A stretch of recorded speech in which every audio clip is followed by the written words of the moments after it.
আসসালামু আলাইকুম। আ আজকে আমরা অনুশীলনীর প্রশ্ন সমাধান করব অধ্যায় ১০ এর ফিজিক্স ফার্স্ট পেপারের। অধ্যায় হলো আদর্শ গ্যাস আর গ্যাসের গতিতত্ত্ব। এই চ্যাপ্টারটার আমাদের যদিও পরিবেশ রসায়নে এর অনেক কিছু ডিটেইলস আমরা পড়ে ফেলি। সো অনেকে আবার একটু ইগনোর করি যে এই চ্যাপ্টারে আর নতুন কিছু আছে কিনা।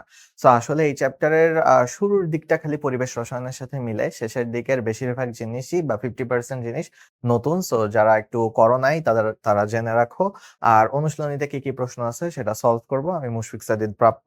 সো চলো তাহলে শুরু করা যাক।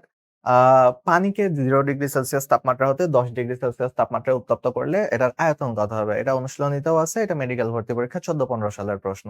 সো দেখো, এই যে তুমি যখন পানির একটা ক্যারেক্টারিস্টিক্স আছে যে পানি 0 ডিগ্রি সেলসিয়াস তাপমাত্রার পানি, ধরলাম 0 ডিগ্রি সেলসিয়াস তাপমাত্রার বরফ না। পানি 0 ডিগ্রি সেলসিয়াস তাপমাত্রার এটাকে যখন 0 থেকে 4 ডিগ্রিতে আসে, এই 0 থেকে 4 ডিগ্রিতে আসলে একটু ঘন হয়ে যায়। এখানে আয়তন একটু বেশি থাকে, ভি থাকে বেশি এখানে। তারপরে আবার হলো ভি এইদিকে আস্তে একটু করে 4 ডিগ্রি পর্যন্ত কমে। আবার যখন 4 ডিগ্রি থেকে তুমি 10 ডিগ্রি বা সামথিং 100 ডিগ্রি পর্যন্ত যাবা, 100 ডিগ্রি সেলসিয়াস পর্যন্ত যেতে, যেতে এইটা আবার বেশি হয়ে যায়। সো আয়তন আবার বৃদ্ধি পায়। সো দ্যাট মিনস মানে জাস্ট ব্যাপারটা বুঝো, পানির এইটুকুই খালি একটু পিকুলারিটিস আছে বা এইটুকুই একটু ওর ডিফারেন্ট একটা জিনিস বৈশিষ্ট্য যে 4 ডিগ্রি পর্যন্ত ওর আয়তন কমতে থাকে। 0 তেও বেশি, 0 থেকে 4 পর্যন্ত কমে, 4 থেকে আবার টিপিক্যালি তাপমাত্রা বাড়ালে আয়তন বাড়ার কথা, সেটা বাড়তে থাকবে। সো এই 0 থেকে 4 এইটুকু একটু অ্যাবনরমালিটি বা একটু অন্যরকম। সো তাহলে দেখো, যখন তুমি 0 থেকে 4 করবা আর 4 থেকে 10 করবা, 10 তো ধরো 100 এর আগেই চলে আসতেছে। সো 10 ডিগ্রি করবা। সো তার মানে কিন্তু আসলে প্রথমে কমবে, তারপর কিন্তু বৃদ্ধি পাবে। সো উত্তর হবে এখানকার ক। সো এটার উত্তর হলো ক। এরপরে যদি দেখি যে 27 ডিগ্রি সেলসিয়াস তাপমাত্রায় 300 ml পরিমাণ পানির একটি পাত্রে একই চাপ 7 ডিগ্রি সেলসিয়াস তাপমাত্রায় নিয়ে আসা হলো, এটার আয়তন কত হবে? এগুলো মেডিকেলের প্রশ্ন। সো প্রশ্ন ব্যাংক সলভ ক্লাসেও করছো। সো আমি তাড়াতাড়ি করে দিব এগুলো। দেখো, তাপমাত্রার সাথে আয়তনের সম্পর্ক হলো V1/T1 equals to V2/T2। So এখানে তুমি ফর্মুলাগুলো বসাও। তবে টি এর ক্ষেত্রে অবশ্যই খেয়াল রাখবে টি গুলো যেন কেলভিনে বসাচ্ছ। এমএল কে তুমি এমএল রাখতে চাইলে প্যারা নাই কোনো। 300 ml কততে আছে? 27 ডিগ্রি সেলসিয়াস, মানে 300 কেলভিনে আছে। তারপরে V2 আমার বের করতে বলা হয়েছে 60 ডিগ্রি সেলসিয়াস তাপমাত্রা, মানে 280 কেলভিন। সো 7 ডিগ্রি, তাহলে এখন দেখো 300 300 কাটাকাটি চলে গেল, তাহলে 1 থাকে আর 280 এদিকে এনে গুণ করে দিলে তাহলে কি হবে? V2 ইকুয়ালস টু 280 ml হয়ে যাবে। সো উত্তর তাহলে কত হবে? উত্তর হবে 280 ml। সো তারপরে যদি আসি এই সম্পর্কটা কোন সূত্রকে সমর্থন করে, তাহলে মনে রাখবা যে V1T1 সম্পর্ক, এটার ক্ষেত্রে হলো চাপ স্থির থাকে। তো মনে রাখবা, চাপ স্থির থাকে কার সূত্রে? চাপ স্থির থাকে চার্লসের সূত্রে। আর তাপমাত্রা, তুমি হলো ডিম সিদ্ধ করতে চাচ্ছ, বয়েল করতে চাচ্ছ। বয়েল করতে চাইলে তাপমাত্রা দিতে হয়। সো বয়েলের সূত্রে তাপমাত্রা স্থির থাকে, আর এই জায়গায় চাপ স্থির থাকে চার্লসের সূত্রে। সো তাহলে চাপের সূত্র না, চার্লসের সূত্র। ঠিক আছে, চার্লসের সূত্রে চাপ স্থির থাকে। আচ্ছা। সো তাহলে এটা মনে হয় ঠিক করা হয় নাই। চার্লসের সূত্রে চাপ স্থির থাকে। ওকে? সো গেল। এবার আসি বয়েলের সূত্র নিচের কোন প্রক্রিয়া মেনে চলে? বয়েলের সূত্র যেটাই বললাম যে তাপমাত্রা স্থির থাকে, নট তাপ। তাপ যদি স্থির থাকতো, তাপ স্থির থাকে রুদ্ধতাপীয়তে। এটা তোমাদের তাপগতিবিদ্যার ক্লাসে আমি পড়াইছি। আর তাপমাত্রা স্থির থাকে সমষ্ণতে। সো দেখো, বয়েলের ক্ষেত্রে আমি একবারও তাপ মেনশন করি না, আমি তাপমাত্রা বলতেছি। সো বয়েলের ক্ষেত্রে এটা হলো একটা সমষ্ণ প্রক্রিয়া হবে। বয়েলের ক্ষেত্রে সমষ্ণ প্রক্রিয়া হবে। পরম স্কেলের চাপের সূত্র কোনটা? পরম স্কেলের সাথে চাপের সূত্র মানে পি আর টি এর মধ্যে সম্পর্ক কি? আমরা জানি, যদি কখনো তোমাদের সম্পর্ক বের করতে সমস্যা হয়, তোমাদের এইটা সবার মনে থাকে, কিন্তু সম্পর্ক অনেক সময় বের করতে অসুবিধা হয়ে যায়, যে P1V1 ইকুয়ালস টু P2V2/T2, তাই না? তো আলটিমেটলি এই সূত্র কই থেকে আসছে জানো? এইটা ইকুয়ালস টু একটা ধ্রুবক, তাই না? এটা ইকুয়ালস টু একটা ধ্রুবক। তার মানে এই P1V1 equals to by T2 T1 equals to একটা ধ্রুবক। সো তার মানে আমি কিন্তু এখান থেকে বলতে পারি যে ধরো V K out of syllabus করে দিলাম। আউট অফ সিলেবাস করে দিলে P1/T1 বা P/T একটা হলো ধ্রুবক, তাই না? আমরা তো এইভাবেও বলতে পারি। ধরো আমরা আমাদের সুবিধা মতো মনে রাখতেছি। তো এখান থেকে আমরা ডিসিশন নিতে পারি যে P1 ধ্রুবক উঠাই দিলে তো সমানুপাতিক চিহ্ন চলে আসে। P1 সমানুপাতিক T1, T1 ওইদিকে গুণ করে দিলাম। সো তার মানে P1 সমানুপাতিক T1 বা P সমানুপাতিক T। মানে আমার যদি কখনো প্যারা হতো, যাদের ডিরেক্ট মনে থাকে তারা তো মনেই থাকলো যে তাপমাত্রা বৃদ্ধি করলে চাপ বৃদ্ধি পাবে। বাট যদি কখনো ঝামেলা হয়, এটা সবারই মনে থাকে। সো এই জিনিস থেকে তুমি কিন্তু দেখতে পারবা P1 T1 এর সমানুপাতিক, P1 V1 এর ব্যস্তানুপাতিক, বা এরকম হলো সম্পর্কগুলো তুমি দেখতে পারবা। ওকে? সো বয়েলের সূত্র অনুসারে নির্দিষ্ট ভরের কোন গ্যাসের আয়তন এই যে বয়েলের সূত্র। বয়েলের সূত্র হলো স্থির তাপমাত্রায় চাপের ব্যস্তানুপাতিক। যদি তুমি ডিরেক্ট চাপের ব্যস্তানুপাতিক দিয়ে দাও, এইটা দেখেই যদি তুমি লোভে পড়ে যাও, এটা দেখে আ অনেক ভালো স্টুডেন্ট লোভে পড়বে। 90% স্টুডেন্ট এইটা দাগায় দিয়ে চলে আসবে। কারণ সে হলো ৪ টা অপশন পড়ে নাই। So request. একটা জিনিসই বারবার তোমাদের সব ক্লাসে বলি, সেটা হলো যে ৪ টা অপশনই পড়বা। ৪ টা অপশন পড়লে দেখো এই ভুল ঠেকানোর একটাই রাস্তা। বেশি পড়াশোনা করে জীবনেও এই ভুল তুমি ঠেকাতে পারবা না। একটাই রাস্তা এই ভুল ঠেকানোর, তুমি পড়াশোনা করো বা না করো, সেটা হলো ৪ টা অপশন পড়তে হবে। তাহলে দেখবা যে একটা বেটার অপশন আছে। স্থির তাপমাত্রায় এর চাপের ব্যস্তানুপাতিক, তাই না? সো ২ টাই কিন্তু কারেক্ট, বাট এটা হলো বেশি কারেক্ট। এটা হলো এক্কেবারে হুবহু এর মতন। সো এটা হবে উত্তর। আচ্ছা, স্থির চাপে নির্দিষ্ট ভরের গ্যাসের আয়তন তাহলে কি হবে? দেখো, গ্যাসের আয়তন কিসের সাথে সমানুপাতিক বা ব্যস্তানুপাতিক? দেখি কেলভিন তাপমাত্রার ব্যস্তানুপাতিক না, ভি সমানুপাতিক টি। যেহেতু V1/T1, তার মানে টি কে ওইদিকে নিয়ে গেলে সমানুপাতিক হয়ে যায়, ভি সমানুপাতিক টি। সো তার মানে সমানুপাতিক, ব্যস্তানুপাতিক হবে না। আচ্ছা, কেলভিন তাপমাত্রা সমানুপাতিক। আচ্ছা, এটা হতে পারে, কিন্তু হতে পারে বললেও আমি এটা উত্তর নিব না। আমি দেখি যে এর থেকে ভালো উত্তর আছে কিনা। বর্গমূলের ব্যস্তানুপাতিক, আচ্ছা না, এটা হবে না, এটা হবে না। আচ্ছা, যেহেতু আমি ভালো উত্তর পাই নাই, তাহলে এটাই উত্তর নিতেছি, কিন্তু সবসময় তোমার ৪ টা অপশন পড়া উচিত বেটার উত্তর খোঁজার জন্য। স্থির আয়তনে নির্দিষ্ট ভরের গ্যাসের চাপ এর কিসের সমানুপাতিক? আচ্ছা, চাপের সাথে একটু আগে আমরা দেখলাম যে তাপমাত্রা কেলভিন তাপমাত্রার সমানুপাতিক। সো দেখি কেলভিন তাপমাত্রার বর্গমূলের সমানুপাতিক, বা এখানে বর্গমূল টর্গমূলের কাহিনী নাই। কেলভিন তাপমাত্রার সমানুপাতিক, এটা ঠিক আছে। বর্গমূলের ব্যস্তানুপাতিক হবে না, তাপমাত্রার ব্যস্তানুপাতিক হবে না। সো উত্তর তাহলে খ হবে। ঠিক আছে, উত্তর খ হবে। সো এই যে ক্লাসগুলো করতেছো, মানে রেকর্ডেড ক্লাস, অনুশীলনের রেকর্ডেড ক্লাস, এই ক্লাসগুলো জাস্ট হলো তোমার, মানে ভাই আপনি আসেন রোবটের মতন প্রশ্ন কোনটা উত্তর হবে বলে দেন, এটা না। তোমার একটা প্রশ্ন সলভ করতে কি ধরনের থট প্রসেস থাকা উচিত, কিভাবে চিন্তা করা উচিত, সেটা তুমি শিখলেই তাহলে তুমি লাভবান হবা। গ্যাসের আয়তন প্রসারণ সহগের মাত্রা কত? আয়তন প্রসারণ সহগের মাত্রা হলো, তুমি ১ রে ২৭৩ কেলভিন দিয়ে, মানে ডিগ্রি সেলসিয়াস দিয়ে ভাগ করো। সো তাহলে ২৭৩ দিয়ে ভাগ করলে যদি এইদিকে ডিগ্রি সেলসিয়াস থাকে তাহলে কি, যদি তুমি পাশে নিয়ে যেতে চাও, মানে পাশে নিয়ে যেতে চাও মানে কি, একক তাহলে উল্টায় যাবে, তাই না? এটাই তো হয়, ডিগ্রি সেলসিয়াস ইনভার্স 1 হয়ে যাবে। সো তাহলে কোনটা হবে উত্তর দেখো, এটার উত্তর হবে এই যে গ। ঠিক আছে, তোমার কিন্তু এখন কষ্ট করে এটা 1/273 মানে কত এইসব বের করা লাগবে না। 1/273 ডিগ্রি সেলসিয়াস ইনভার্স আছে মানেই শেষ। ওকে, উপরের গুলো কি আমরা চেকও করবো না, দরকার নাই। 1/273 মিলে গেছে, তাইলে ওকে। ১০০ ডিগ্রি সেলসিয়াস তাপমাত্রায় ২০ গ্রাম অক্সিজেনের একটা ২০ সেন্টিমিটার দৈর্ঘ্যের ঘনককে পূর্ণ করে ১ মোল অক্সিজেনের ভর করে। আচ্ছা, ১ মোল অক্সিজেনের ভর এত, ঘনকের অভ্যন্তরে অক্সিজেনের চাপ কত? আচ্ছা দেখো, আমি তাহলে বুঝে গেছি যে এখানে আহ এম, বড় হাতের এম দেওয়া আছে, কি দেওয়া আছে তাহলেই আমি মানে বুঝতে পারবো। সরি, ছোট হাতের এম বা ডাব্লিউ দেওয়া আছে, মানে যেটা দেওয়া আছে। আর এটা হলো মোলার ভর, তাহলে বড় হাতের এম দেওয়া আছে। আর টি আমাদের মুখস্থ।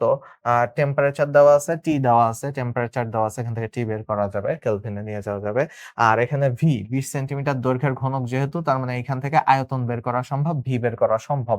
সো তাহলে এই সব জিনিসপাতি দেখে আমার কি মনে হচ্ছে জানো, এখান থেকে দেখে আমার মনে হচ্ছে না আসলে, বুঝাই গেছি পিভি ইকুয়ালস টু এনআরটি সূত্র দিয়ে করা যাবে। কারণ প্রত্যেকটা বের করতে হবে, দেওয়া আছে সবকিছু বের করতে হবে। আর চাইছে কি, চাইছে হলো চাপ কত, চাইছে হলো পি কত, খুবই স্ট্রেইট কাট জিনিস চাইছে, কোনো ঝামেলা করে নাই। সো তার মানে তোমার চাইছে হলো পি কত। পি হলো কিভাবে বের করবো, দেখো এন মানে কি, এন মানে ছোট হাতের এম বাই বড় হাতের এম, মানে যত মোল আছে, মোলে বের করতে চাইলে কি করব, যা আছে তাকে মোল সংখ্যা, মোলার ভর দিয়ে ভাগ করব। সো গেল। আর তো আমাদের ভ্যালু মুখস্থ, ধ্রুবক টি এর মানও দেওয়া আছে, টি হলো ১০০ ডিগ্রি সেলসিয়াস। আর ভি দিয়ে এটাকে ভাগ করবো, ভি যেহেতু এদিকে আসছে ভাগ হয়ে যাচ্ছে, মানে ভাগরে আমি এইভাবে দেখাইলাম, প্যারা নাই। সো এখন তাহলে সবগুলোর মান টান বসায় দাও, মান যদি বসায় দাও তাহলে কি আসে, 20/32। আর হলো যেহেতু আমরা এসআই ইউনিট হিসাব করতেছি, তাহলে 8.31, 31 পর্যন্ত রাখলাম, বা 8.3 পর্যন্ত রাখি, যেহেতু আমাদের হাতে হাতে ক্যালকুলেট করতে হবে, ক্যালকুলেটর তো নাই। ১০০ মানে কি, ১০০ মানে ২৭৩ যোগ ১০০, ৩৭৩। ঠিক আছে, আর ভি, ভি কত, 1 বাই, আচ্ছা ভি মানে ২০ সেন্টিমিটার মানে 0.2 মিটার, তার মানে 0.2 ইন্টু 0.2 ইন্টু 0.2, তাই না? কিউব যেহেতু, তাহলে 0.2 ইন্টু 0.2 ইন্টু 0.2। ওকে। সো এখন কথা হলো যে এইগুলো তাহলে এখন আমার কাটাকাটি করতে হবে, এগুলো কাটাকাটি করে কত আসে সেটা আমাদের দেখতে হবে। আচ্ছা, প্রথম কথা আসি, কাকে কাকে কাটাকাটি করা যায়। এইখানে কাটাকাটি একটা সুন্দর মতো করা যায়, যে ২ দিয়ে কাটলে এটা হলো ১০ হয়ে যায়, আর এটা হলো ১৬ হয়ে যায়। আবার ২ দিয়ে কাটলে এটা হলো ৫ হয়ে যায়, এটা হলো ৮ হয়ে যায়। ঠিক আছে, ৫/৮। ওকে, ভালো কথা, ৫/৮। এইবার যদি আসি, ৫/৮ যেহেতু আছে, আর কি কাউকে কাটাকাটি করা যায়? মানে এখন হলো তোমার এক্কেবারে সিরিয়ালি বসে ম্যাথ গুলো করতে হবে, বসে বসে করতে হবে। আর 0.2 এগুলো যা আছে, 0.2, তাহলে ২ দুগুণে ৪, ৪ দুগুণে ৮। ঠিক আছে, এইখানে এইটুকুর রেজাল্ট কি আসবে জানো? আচ্ছা দাঁড়াও, এইটুকু তাহলে লিখি। এই জায়গায় যেহেতু 0.2, 0.2, এটা মানে কি, এটা মানে হলো 2 into 10 to the power minus 1 এরকম তিনটা আছে, তাই না? 2 into 10 to the power minus 1 তিনটা আছে। আচ্ছা, 0.2 তিনটা আছে। সো তাহলে এখন উপরে গেল 5, 5 এর সাথে গুণ হচ্ছে 8.3। আচ্ছা, একটা কাজ তুমি করতে পারো, একটু কষ্ট কমাইতে চাইলে একটা কাজ করে ফেলতে পারো, সেটা হলো 8 দিয়ে 8.3 কে কেটে দাও। 8 দিয়ে 8.3 কে কেটে দিয়ে আমরা ধরলাম যে 1 পয়েন্ট সামথিং, 1.1 ধরলাম। আচ্ছা, অনেক কাছাকাছি হয়, আমাদের তো কাছাকাছি। দেখো এগুলোর মান দেখছে, একটা 7800, এই জন্য সবসময় অপশন দেখতে হবে, একটা 242, একটা 65, একটা 12, বহুত ডিফারেন্স, বহুত ডিফারেন্স। সো আমার রেজাল্ট কাছাকাছি আসবে না। আমি যদি 8 রে এটা 8.3 দিয়ে কেটে হুবহু না লিখে জাস্ট 1 ধরে নিলাম, মান আহামরি ডিফারেন্স আসবে না, মান আমাদের কাছাকাছি আসবে। আচ্ছা, তাহলে একটা বিপদ তাহলে আমরা মুক্ত হয়ে গেলাম। চলো, একটা বিপদ যেহেতু মুক্ত হয়েছি, তাহলে এখানে কত আছে? 373 আছে। আর নিচে হলো এই হাবিজাবি কাহিনী আছে, 2 কিউব মানে 8, আর হলো 10 টু দি পাওয়ার মাইনাস 3, 8 আর 10 to the power minus 3। So এখন তাহলে আমাদের কি করতে হবে? 8 দিয়ে 373 কে কাটাকাটি করতে হবে। ঠিক আছে, 8 দিয়ে চলো 373 কে কাটি। কত হয়? 4টা 32, 5 বাকি থেকে 53, 6টা 48, 5 দশমিক দিলাম 50, মানে 6, 46.6 এরকম আসবে একটা রেজাল্ট। ঠিক আছে, 46.6 এর সাথে, আচ্ছা যেহেতু আমরা একবার উপরে, আচ্ছা 46.6 মানে এটার সাথে আমরা 5 গুণ করব, দশমিক মনে মনে রাখলাম। 5 6 30 এর 0 হাতে 3, 5 6 30 এর 0 হাতে 3, 4 5 20 23। ঠিক আছে, একটা দশমিক এখানে বসার কথা, সো বসায় দিলাম। ওকে, সো তাহলে আমার এইটা হলো 233 উপরে থাকবে। উপরে থাকবে 233, 5 এর সাথে গুণ করছি, উপরে আছে 233, আর নিচে যে 10 টু দি পাওয়ার মাইনাস 3 আছে, গুণ করলে হয়ে যাবে 10 টু দি পাওয়ার 3। সো তার মানে এইটা রেজাল্ট কিসে আসলো? প্যাসকেলে আসলো বা নিউটন পার মিটারে আসলো। সো এখন কথা হলো যে 233 10 টু দি পাওয়ার 3, দেখো তো 10 টু দি পাওয়ার 3 মানে কি? কিলো। তার মানে 10 টু দি পাওয়ার 3 মানে কিলো, যেহেতু অপশন আমার সবগুলো কিলো দেওয়া, তাহলে আমি বলতে পারি যে 233 কিলো প্যাসকেল। আচ্ছা দেখি তো, অপশনে একটাও 233 না। ভাইয়া তাহলে কোনটা দাগাবে?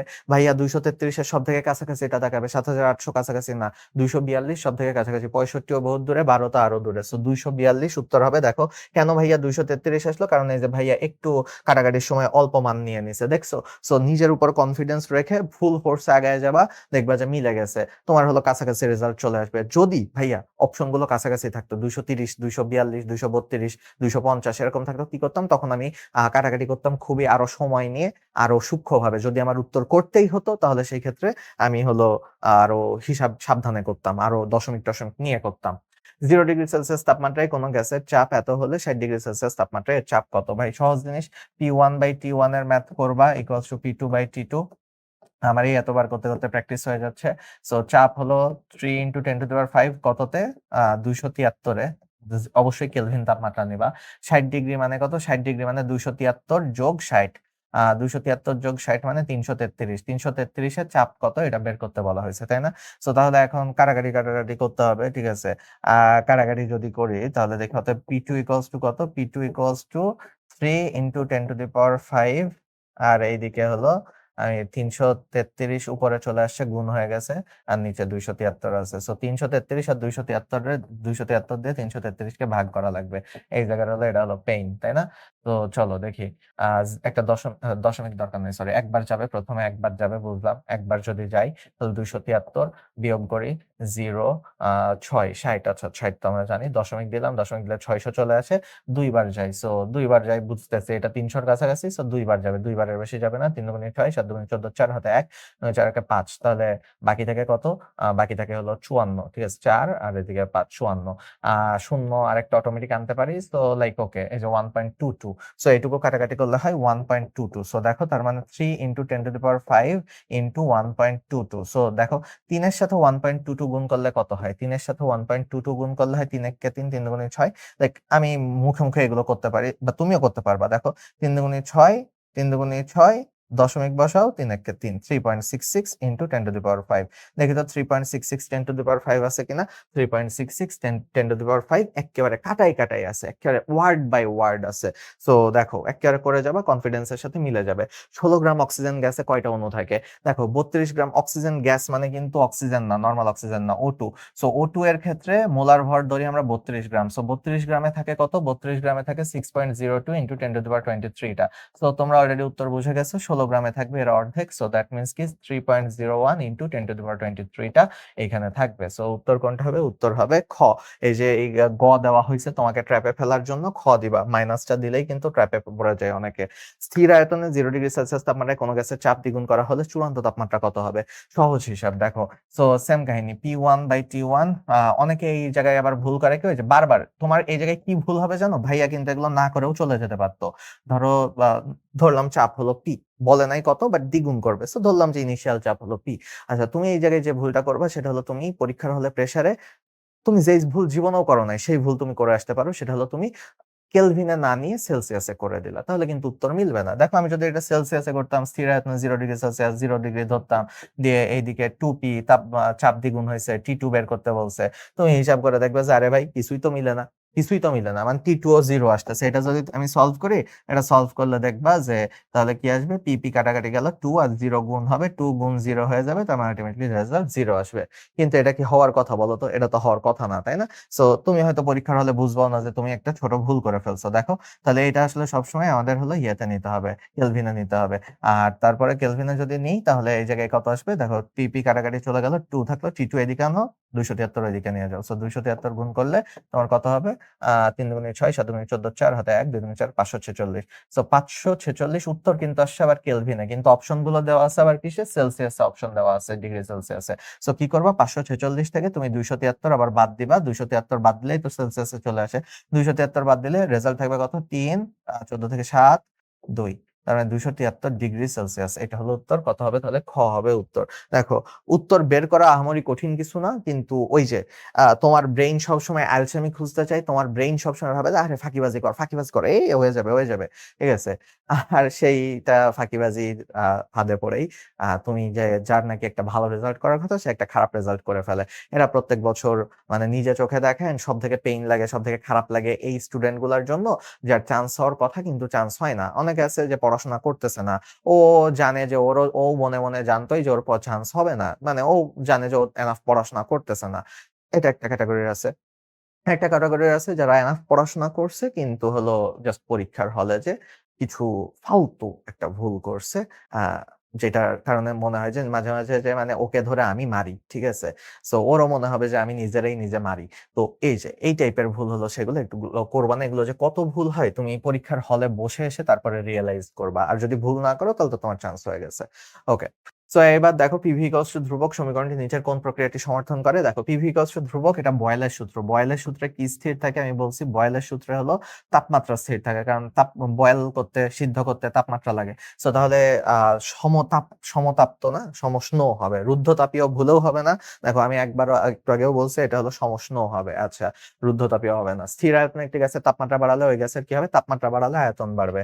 তাপমাত্রা বাড়ালে আয়তন যদি বাড়ে, চাপ বাড়বে না, ঠিক আছে? চাপ বাড়বে, গতিশক্তি বাড়বে, মানে এগুলো বলা যাচ্ছে না, ঠিক আছে?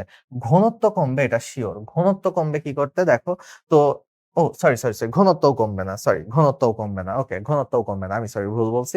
দেখো, একটা গ্যাসের তাপমাত্রা বাড়ানো হয়েছে এখন স্থির আয়তনে, তার মানে V0। ভি যদি হলো মানে বাড়েও নাই কমেও নাই, ভি হলো স্থির আছে।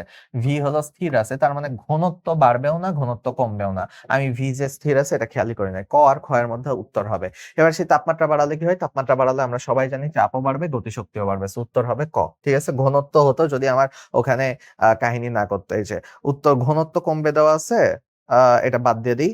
বইয়ে উত্তর ডি দেওয়া আছে, বইয়ে ডি দেওয়া আছে। স্যারও আমার মতন ভুল করছি, ইসাক স্যার আর আমি, আরে সেরা আস মোমেন্ট স্যারের সাথে, ঠিক আছে? আমি যে ভুল করছিলাম, ইসাক স্যারও সেম ভুল করছে। ভাই, স্থির আয়তনে কেমনে ঘনত্ব কমে? ঠিক আছে, বলেই তো দিছে প্রশ্নে স্থির আয়তন। খালি ক হবে উত্তর। আর আমাদের বইতে আবার লেখা হয়েছে এ আর ডি দুইটাই উত্তর হবে না ভাই, খালি এ হবে উত্তর। ঠিক আছে, আমি এটা কেটে দিচ্ছি, এই স্লাইডটা কেটে দিচ্ছি, আর আমাদের বইটাও ঠিক করে ফেলবো। এখন অনুশীলনীতে ভুল আছে, কিছু করার নাই, কিন্তু এগুলো একেবারে বাজে ভুল। আচ্ছা, এসটিপিতে সকল গ্যাসের মোলার আয়তন 22.4 লিটার। ক হলো উত্তর। আচ্ছা, সো গেল। টি তাপমাত্রায় 1 লিটার বায়ুকে উত্তপ্ত করা করা হলো যতক্ষণ না বায়ুচাপ আর আয়তন উভয়ই দ্বিগুণ হয় চূড়ান্ত তাপমাত্রা কত? আচ্ছা। সো এখন বলছে যে আমাদের যেহেতু সবগুলোই চেঞ্জ হচ্ছে তাহলে P1 V1 by T1 T1 equals to P2 V2 by T2 এই ফর্মুলা ইউজ করা লাগবে। ফুল ফর্মুলা আমাদের নিয়ে বসতে হবে। সো এখানে দেখি প্রত্যেকটার মান বসাই। বলা হচ্ছে T তাপমাত্রায় ১ লিটার বায়ুকে, তাহলে তাপমাত্রা T ধরা হচ্ছে। আচ্ছা, ভালো কথা, T ধরছি। ১ লিটার বায়ু, V হলো ১ লিটার ধরা হয়েছে, V হলো ১ লিটার। উত্তপ্ত করা হলো, বায়ুর চাপ আর আয়তন উভয়ই দ্বিগুণ হয়। তারা চাপ বলে নাই, তো আমরা ধরে নিচ্ছি P। তো এখন চেঞ্জ হয়ে কি হচ্ছে, আমার T2 বের করা লাগবে। T2 বের করতে বলছে, চূড়ান্ত তাপমাত্রা আমার T2 বের করতে বলা হয়েছে। ঠান্ডা মাথায় করবা, দেখবা যে যতই পেঁচানো হোক ঠান্ডা মাথায় করলে আসলে কিছুই না, দুধভাত জিনিসপাতি। বলছে চাপ আর আয়তন উভয়ই দ্বিগুণ হবে, তার মানে P হবে 2P, আর আয়তন 1 ছিল, তাহলে আয়তন হবে 2। সো তাহলে এখন কি হবে ভ্যালু, চলো দেখি। চূড়ান্ত তাপমাত্রা কত বের করতে বলছে, তাই না? সো তাহলে T2 বের করতে বলা হয়েছে। T2 কে এইদিকে নিয়ে আসো, আর ওই T কে ওইদিকে নিয়ে যাও। সো T2 কে যদি আমি এইদিকে নিয়ে আসি, বা পিপি কেটে দিলাম, ঠিক আছে। T2 কে আমি এরপর উপরে নিয়ে আসলাম, আর টি কে ওইদিকে গুণ করে দিলাম, তাহলে 2 দুগুণে 4, আর এই টি ওইদিকে যে গুণ হয়ে 40 হয়ে গেল। সো তার মানে T2 এর ভ্যালু কত? 40। উত্তর কি হবে? উত্তর হবে ঘ, 40 হবে উত্তর। ঠিক আছে, গেল। তাহলে কিভাবে করতে হবে দেখো, একটি বাস্তব গ্যাস আদর্শ গ্যাস হিসেবে আচরণ করবে কখন? যখন নাকি ওর ভিতরে ডিসটেন্স অনেক বেশি থাকবে, উচ্চ তাপমাত্রা নিম্ন চাপ। ঠিক আছে, সবাই কিন্তু এটা গুলায় ফেলে, একটু ঠান্ডা মাথায় ভাববা যে অণুগুলোকে অনেক দূরে যদি পাঠাও, অর্থাৎ কি অণুগুলো কাছাকাছি নাই, মানে তাপমাত্রা অনেক বেশি, অনেক দ্রুত ছোটাছুটি করতেছে, চাপ কম, তো এই ক্ষেত্রে ওরা আদর্শ গ্যাসের মতন আচরণ করবে। আর 1.5 মোল গ্যাসের জন্য আদর্শ গ্যাসের সমীকরণ কত কি? আচ্ছা দেখো ভাই, নরমালি লিখো পিভি ইকুয়ালস আদর্শ গ্যাসের সমীকরণ হলো এনআরটি। সো এন এর জায়গায় তুমি এখন কি বসাও? এন এর জায়গায় তুমি হলো 3/2 বসাও। সো 3/2 আরটি, দেখি 3/2 আরটি আছে, নাই 3/2 আরটি নাই। তার মানে দুই দিকে গুণ করে দিতে বলতেছে ভাই, ওরা যাইতেছে তুমি গুণ করো। 2PV 3RT, 2PV 3RT আছে, দেখি 2PV 3RT নাই। এরা এই যে তোমার কনফিউজ করতে দিছে, 2PV 3RT হবে, হবে না।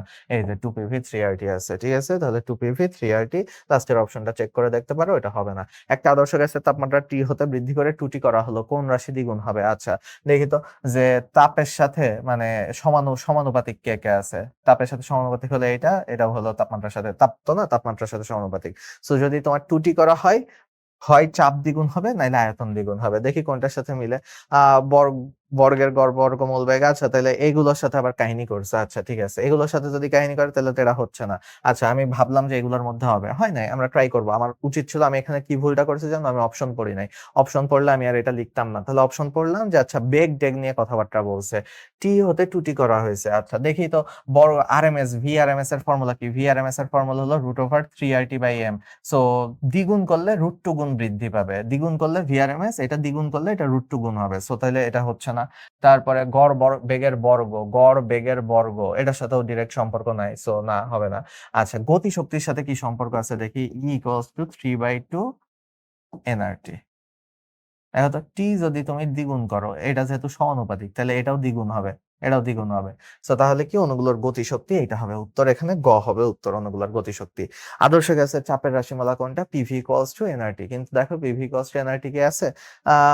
চাপের রাশিমালা বলছে। আচ্ছা, চাপের রাশিমালাও যেহেতু বলছে, তাহলে সেই ক্ষেত্রে এনআরটি আছে, লাস্টে আছে, কিন্তু এটা কি হবে? এটা হবে আদর্শ গ্যাস, তাই না? সো না, এইখানে হলো চাপের রাশিমালা বললে তোমার হলো ক বলতে হবে, ঠিক আছে, ক বলতে হবে উত্তর। PV equals to 1/3 mnc square. PV equals to nRT, logically এই সূত্রটা ঠিক, বাট তোমাদের তপন স্যার বইতে এটা উত্তর হিসেবে নাই। সো আই গেস কোন একটা কারণে, যে স্যারদের কখন কি মন হয়, কখন কি মুড হয়, এটা আমরা নিজেরাও আসলে অ্যানালাইসিস করে তো বলতে পারবো না, বা হয়তো প্রিন্টিং মিস্টেক, এটাও হতে পারে যে এই অপশনটা আসলে উনি ভুলই দিতে চাইছিল। বাট এই তো আদর্শ গ্যাসের চাপের রাশিমালা বললে PV equals to 1/3 mnc square, এটা বলতে হবে, ঠিক আছে। আচ্ছা, আর যদি আদর্শ গ্যাসের সমীকরণ বলে তখন পিভি ইকুয়ালস টু এনআরটি বলতে হবে। আচ্ছা, PV/2 এই গ্যাসের সমীকরণে ভি কি নির্দেশ করে? ভি হলো নির্দেশ করতেছে কি, সেটা বোঝার জন্য এটাকে আসলে আমার আদর্শ ফর্মুলাতে নিয়ে যেতে হবে। আদর্শ ফর্মুলাতে নিয়ে গেলে কি হবে, 2 এইদিকে গুণ হয়ে যাবে, PV equals to 2RT। So তার মানে কি, 2 হলো মোল সংখ্যা। সো তার মানে এখানে কয় মোল গ্যাস আছে? 2 মোল গ্যাস আছে। তো বলছে যে এখানে ভি কি নির্দেশ করতেছে? ভি নির্দেশ করতেছে যে এই যে 2 মোল গ্যাস আছে, এই 2 মোল গ্যাসের আয়তন নির্দেশ করতেছে।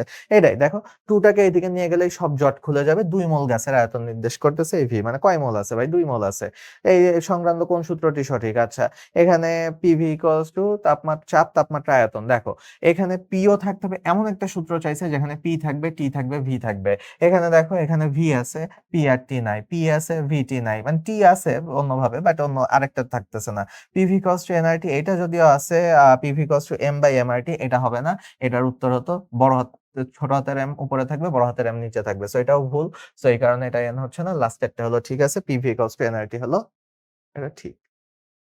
আ আচ্ছা, আচ্ছা, সরি। সরি দেখছো? আমি কি ভুল করছি? দেখো এই ভুলগুলা থেকেই শিখবা। আমি নিজে ভুল করছি। আমি নিজেও যখন করতাম ভুল তখন এটাই করতাম। হ্যাঁ, আমি তখন এখন তোমাদের ক্লাস নিচ্ছি। সিরিয়াসলি ক্লাস নিচ্ছি। বাট দেখা যাচ্ছে যে এই প্রশ্ন ভুল করলেও আমার মার্ক কাটা যাচ্ছে না। সো আমার মধ্যে ওই যে একটা কি বলে সারভাইভাল ইনস্টিংক্ট পরীক্ষার সময় যেটা কিক করত, সেটা এখন করতেছে না। আমি আমার চেষ্টা করতেছি বাট হয় না। এই কারণে দেখো এইসব জিনিসগুলো আমার ভুল হচ্ছে। বা এই যে একটা জিনিস ভুল করে ফেললাম বাই মিস্টেক, যে আচ্ছা এতগুলোর ভিতরে একটা প্রশ্ন ভুল হয়ে গেল। যে নিচের কোনটা সঠিক নয় এর জায়গায় আমি সঠিক দেখে ফেলছি। আচ্ছা এগুলোর যে ব্যাখ্যা দিলাম ওই ব্যাখ্যা তাহলে কিন্তু এখন পুরাটাই ইনভ্যালিড হয়ে গেল। হ্যাঁ, এইটা হলো সঠিক নয় কারণ এই যে এম বাই এম হয় নাই। যদিও এগুলোতে পি নাই, দেখো এখন একটা তো তুমি উত্তর তো সবসময় হবে একটা। সো এইটা তাহলে এখানকার উত্তর হবে, যে যেহেতু এটা ভুল এটা হবে এখানকার উত্তর। এটা ঠিক আছে। এটাও তো লজিক্যালি ঠিক আছে, এটাও লজিক্যালি ঠিক আছে। যদিও এগুলো সংক্রান্ত সূত্র বলছে, সো সবগুলো থাকতে হবে ম্যান্ডেটরি না। ভি আছে, টি আছে, পি আছে, টি আছে। সো সবগুলো থাকতে হবে ম্যান্ডেটরি না। আমি ধরেই নিছিলাম যে আমার একটা সঠিক খুঁজে বের করতে হবে। এইজন্য আমি ওদেরকে ভুল ধরছিলাম। বাট দরকার নাই। তাহলে এখানে যেহেতু ভুল চাইছে, ভুল হলো একটাই ভুল আছে, সবচেয়ে বড় ভুল আছে সেটা হলো গ। ঠিক আছে? সি। তো তাহলে এই যে ভাইয়ার মতন ভুল করবা না, নিজেরাও কিন্তু এরকম ভুল করো, নিজেরাও দেখবা। তোমরা তোমাদের পরীক্ষার খাতা অ্যানালাইসিস করো কিনা আমি জানি না। পরীক্ষার খাতা অ্যানালাইসিস করলে দেখবা যে তোমাদের এরকম কয়েকটা ভুল বের হবে, যেই ভুলগুলো তুমি কমাইলে 5 থেকে 10 মার্ক বেড়ে যাবে। ঠিক আছে? যেটা আমি আমার পরীক্ষার সময় করছিলাম। একটা আদর্শ গ্যাসের চাপ আর আয়তনের গুণফল এটা কি জিজ্ঞেস করছে। সো দেখো একটা গ্যাসের আদর্শ গ্যাসের চাপ আয়তনের গুণফল আমরা জানি একটা ধ্রুবক। সো এখন যদি তুমি এই ধ্রুবকটা দাগায় দাও তাহলে তুমি ভুল করতে যাচ্ছ। 4টা অপশন পড়ো। সার্বজনীন গ্যাস ধ্রুবকের প্রায় সমান, আর এর সমান না, আমরা কখনো পড়ি নাই যে পিভি আর এর সমান, এর তাপমাত্রা সমানুপাতিক। আচ্ছা তুমি এখন ভাবতে পারো যে আচ্ছা এর তাপমাত্রা কি সমানুপাতিক। দেখো তো আমরা যদি এই ফর্মুলাটা পুরোটুকু কমপ্লিট করতাম তাহলে পিভিটি ইকুয়ালস টু ধ্রুবক হয়, তাই না? আসলে তো আমি ফুল কমপ্লিট করলে পিভিটি ইকুয়ালস টু ধ্রুবক হয়। অতএব পিভি এইদিকে ধ্রুবক সাইন উঠাই দিলে পিভি সমানুপাতিক টি হয়। সো তাই না? এটা তো আমরা বুঝি যে পিভি সমানুপাতিক টি হচ্ছে। সো তার মানে চাপ আর আয়তন গুণ করলে পিভি গুণ করলে তাপমাত্রা সমানুপাতিক হয়। যদিও ক নাম্বার প্রশ্ন লজিক্যালি ঠিক, ক নাম্বার সরি অপশন লজিক্যালি ঠিক, কিন্তু আমাদের এখানে বেস্ট উত্তর চাই। সবসময় চাই একটা উত্তর থাকবে যে উত্তরটা বেস্ট। যদি এই অপশন না থাকতো আমি ধ্রুবক লিখতাম, বাট যেহেতু এখন এই অপশন আছে তাহলে আমার এইটা এখানকার বেস্ট অপশন। সো একটাই উত্তর দাগাতে হবে। এইভাবেই তুমি ইন্টেনশন নিয়ে তোমার 4টা অপশন পড়ে সেট করবা। মনে হতে পারে মাল্টিপল কারেক্ট, বাট যেটা হলো বেশি কারেক্ট সেটা হলো দাগাবা। ওকে? সো গেল নিচের কোনটি একটি আদর্শ গ্যাসের আয়তন 4 গুণ করবে। আয়তন 4 গুণ করবে ভি থেকে, ভি1 থেকে, মানে এটা 4ভি করবে, ভি থেকে 4ভি করবে। সো চলো দেখি ভি আর এর সাথে সম্পর্ক কি। আমরা জানি যে ভি আর পি ভি, ঠিক আছে? তার মানে P one V one by T one equals to P2 V2 by T2। So এই V2 কতটুকু হবে? V2 এখন হলো 4 গুণ হয়ে যাবে, 4V1 হয়ে যাবে। সো এই 4V1 যদি আমি করতে চাই তাহলে বাকিগুলো কতটুকু করতে হবে? P2 আর T2 কেমন করতে হবে? সো যদিও এইভাবে করলে এটা একটু মাথার মধ্যেই করে নিতে হবে। কেলভিন তাপমাত্রার চাপ দ্বিগুণ করলে, আচ্ছা বসাই একটু, ঠিক আছে? যা, যা শর্ত দিছে শর্তগুলো বসাবো। তাপমাত্রা আর চাপ যদি আমি দ্বিগুণ করি, এটা যদি 2 করি এটাও 2 করি, কাটাকাটি চলে যায়। ঠিক আছে? এটাও যদি 2 করি এটাও 2 করি, কাটাকাটি চলে যায়। তাহলে দ্বিগুণ করলে কাজ হবে না। কেলভিন তাপমাত্রা অর্ধেক, চাপ 4 গুণ করলে, চাপ যদি আমি 4 গুণ করি আর তাপমাত্রা অর্ধেক করি, কাটাকাটি করে উপরে 2 থাকতেছে। ভাই হচ্ছে না, ঠিক আছে? মিলতেছে না, মিলবে না। তারপরে যদি আসি আমার করতে হবে কি, তোমরা অলরেডি হয়তো বুঝে গেছো, কেলভিন তাপমাত্রার চাপ 1/4 করলে এটা যদি 1/4 গুণ করি, বাই 1/4 গুণ করলে এটা 4 হবে না, সমানুপাতিক। ভি আর টি সমানুপাতিক। সো এটা 1/4 গুণ করলে এটা 1/4 গুণ হয়ে যাবে। চাপ যদি তুমি 1/4 করো, হ্যাঁ আচ্ছা এটা আমাদের করার আসলে দরকার ছিল না, আমরা তাহলে এটা দিয়েই করতে পারতাম যে V inversely proportional to P, তাই না? ভি প্রপোর্শনাল টু টি, তাই না? এটা আমরা করতে পারতাম। তো তাহলে আমরা যদি দেখি যে পি যদি 1/4 গুণ করি, পি যদি আমার 1/4 গুণ হয়, পি যদি 1/4 গুণ হয়, 1/4 মানে কি ঘুরে যাবে। ভাগ যদি হয় তার মানে 4 হয়ে যাবে। সো তার মানে পি যদি 1/4 করো, চাপ যদি 1/4 করো তাহলে তখন তোমার আয়তন 4 গুণ হয়ে যাবে। সো তার মানে চাপ 1/4, মানে প্রত্যেকটা অপশনই তোমার ট্রাই করে করে দেখতে হবে। আচ্ছা। সো আমরা বড় সূত্র না করলেও হয়ে যায়। আচ্ছা এবার যদি আসি চাপ স্থির রেখে 27 ডিগ্রি সেলসিয়াস তাপমাত্রায় কোন নির্দিষ্ট ভরের গ্যাস কত তাপমাত্রায় তার আয়তন দ্বিগুণ হবে। আচ্ছা সেম কাহিনী, চাপ স্থির রেখে আয়তন দ্বিগুণ হবে V1 by T1 equals to V2 by T2। So এই ফর্মুলার ক্ষেত্রে তোমার হলো করতে হবে কি, V1 হলো নির্দিষ্ট কত তাপমাত্রায় তার আয়তন দ্বিগুণ হবে। সো আগে ছিল V মনে করি আর তাপমাত্রা ছিল ৩০০ কেলভিন। এখন 2V হবে, তাপমাত্রা হবে কত সেটা আমার বের করতে বলছে, কাটাকাটি যাবে। তোমরা অলরেডি বুঝে গেছে T2 হলো ৬০০ কেলভিন। আর উত্তর কি কেলভিনে চাইছে? হ্যাঁ, কেলভিনে চাইছে। তাহলে আমার বিয়োগ করতে হবে না। তাহলে উত্তর হবে গ। ঠিক আছে? উত্তর হবে গ। এবার যদি যাই একটি গ্যাসকে স্থির তাপে উত্তপ্ত করে আয়তন ৩ গুণ করা হলো, চূড়ান্ত তাপমাত্রা কত হবে? দেখো সেম কাহিনী। তার মানে ৩ গুণ করা হয়েছে V, আর এদিকে হলো 3V, আর নিচে হলো কত ছিল? ৩০৩, আর এইদিকে কত? যেটা আমার চূড়ান্ত তাপমাত্রা বের করতে হবে। সো তুমি অলরেডি বুঝে গেছো, কাটাকাটি যাবে। T2 হলো 3 ইনটু ৩০৩। ৩০৩ এটা হলো কেলভিন। সো তার মানে ৯০৯ কেলভিন। ৯০৯ কেলভিন দিলে তো হবে না। এখন বিয়োগ করতে হবে ২৭৩ ডিগ্রি সেলসিয়াসে নিতে হবে, কারণ অপশনগুলো ডিগ্রি সেলসিয়াসে। ৬, ১০ এর থেকে ৭ বদলে ৩, হাতে ১, ১ যদি হয় তাহলে ৬, ৬৩৬। ৬৩৬ আছে, ৬৩৬ আছে। তাহলে এটা হবে উত্তর। ৬৩৬ হবে উত্তর। দেখো তাহলে কিভাবে দ্রুত করতেছি দেখে নাও। একটা আদর্শ গ্যাসের তাপমাত্রা এত, চাপ আয়তন দ্বিগুণ করা হলে পরিবর্তিত তাপমাত্রা কত? আচ্ছা ঠিক আছে, চলো দেখি। তাহলে P1 V1 by T1 equals to P2 V2 by T2। এটা আমাদের করতে হবে V2 বাই T2। সো এখন কথা হলো বলতেছে যে আদর্শ গ্যাসের তাপমাত্রা ২০ ডিগ্রি সেলসিয়াস। ২০ ডিগ্রিকে আমি হলো নিয়ে যাই ২৯৩ বানাই। এখন পরিবর্তিত তাপমাত্রা T2 কত বের করতে বলা হয়েছে। চাপ আর আয়তন দ্বিগুণ করা হয়েছে। তার মানে এই জায়গায় পরিবর্তিত হয়ে চাপ হয়েছে 2P1 হয়েছে, আয়তন হয়েছে 2V1 হয়েছে। তার মানে ব্যাপারটা বুঝছো? এটাও দ্বিগুণ করছে, এটাও দ্বিগুণ করছে। আর এটা যা ছিল এখন চেঞ্জ করতে হবে। P1 কাটো, V1 কাটো। সো তাহলে অতএব T2 ইকুয়ালস টু কত? T2 ইকুয়ালস টু ২ দুগুণী ৪, ৪ এর সাথে ২৯৩ গুণ করো। ৪ এর সাথে ২৯৩, ৩ ৪ 12 2, হাতে ১, ৪ ৯ ৩৬, আর ৩৭ এর ৭, হাতে ৩, ৪ দুগুণে ৮, ৩ ১১৭২ কেলভিন। ১১৭২ কেলভিন কি অপশনে আছে? অপশনে নাই। তাহলে ২৭৩ বিয়োগ করো। ২৭৩ যদি বিয়োগ করি তাহলে আমার সেলসিয়াসে চলে আসবে। সরি, বিয়োগ তো করার সময় একটু খেয়াল রাখবো যেন সংখ্যাগুলো নিচে নিচে বসে, তাহলে বিয়োগ করতে পারবো সহজে। ১২ থেকে ৩ বাদলে হয় ৯, ১ থাকলো ১৭ থেকে এটা বাদলে হয় ৯, এই জায়গায় থাকলো ৩, ৮৯৯ ডিগ্রি সেলসিয়াস। ৮৯৯ degree Celsius. দেখো অপশনে ৮৯৯ ডিগ্রি সেলসিয়াস নাই, বাট এর সব থেকে ক্লোজ একটা জিনিস আছে, সেটা হলো গ। ৯০০ ডিগ্রি সেলসিয়াস। ৯০০ ডিগ্রি সেলসিয়াস হবে এখানকার উত্তর।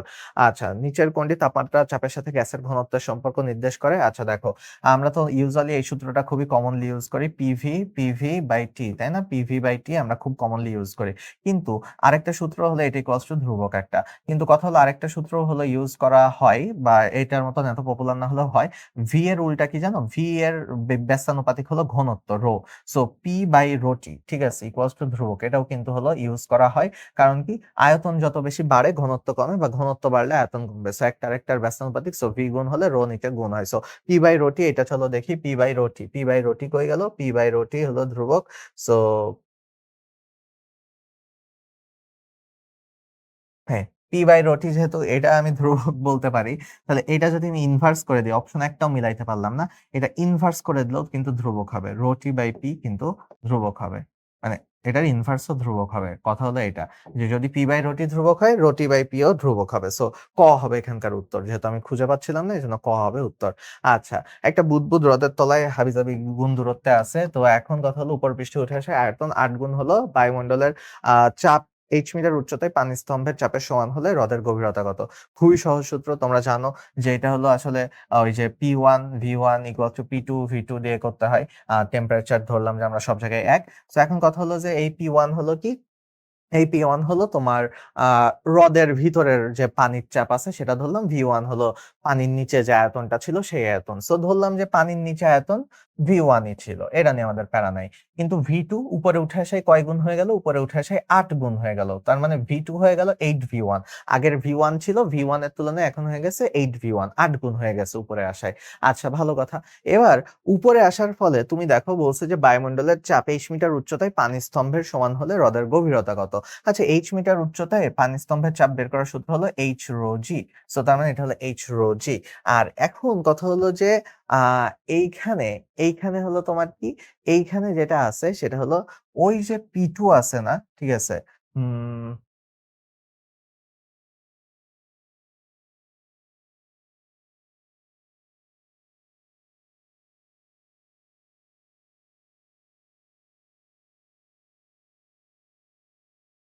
আচ্ছা, একটা বুদবুদ হ্রদের তলদেশ থেকে উপরে উঠে আসে আয়তন ৮ গুণ হলো বায়ুমণ্ডলের চাপ H মিটার উচ্চতায় পানি স্তম্ভের সমান হলে হ্রদের গভীরতা কত? ঠিক আছে? বায়ুমণ্ডলের চাপ আমরা ধরলাম পানি স্তম্ভের সমান হলে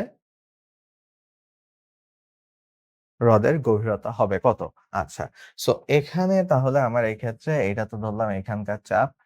আর এইটা হলো ধরলাম যে হ্রদের গভীরতা কত? এটা যদি হয় H মিটার উচ্চতার পানির স্তম্ভের সমান, ধরলাম হ্রদের গভীরতা হলো x মিটার। তাহলে x রো g, ঠিক আছে? x rho g। তাহলে এইখানে পানির চাপ হলো x রো g, ওইদিকে হলো h রো g। ঠিক আছে, হ্যাঁ। সো আমরা এই জায়গায় ধরে নিলাম যেহেতু আমার হ্রদের গভীরতা চাইছে, তো আমরা জানি যে পানির একটা স্তম্ভের চাপ কত হয়? ধরলাম এটা গভীরতা x আর এটা তো h দেওয়াই আছে। h ইউজুয়ালি আমরা ধরি, বাট যেহেতু h ধরে ফেলছে সো x ধরলাম। ওকে? সো তাহলে এখানে আমার x এর মান বের করতে হবে। সো আমরা জানি পানি স্তম্ভের চাপের সূত্র হলো h রো জি, বা উচ্চতা ইনটু রো জি, তাই না? উচ্চতা ইনটু রো জি, এটা হলো ছোটবেলায় পড়ছি চাপ। সো এখন তাহলে দেখো v1 কাটা যায়, জি কাটা যায়, রো কাটা যায়। তাহলে কি থাকে? থাকে হলো x ইকুয়ালস টু 8h, ঠিক আছে? x equals to 8h। আচ্ছা, এখন কথা হলো যে এইখানে একটা কাহিনী আছে। কাহিনী হলো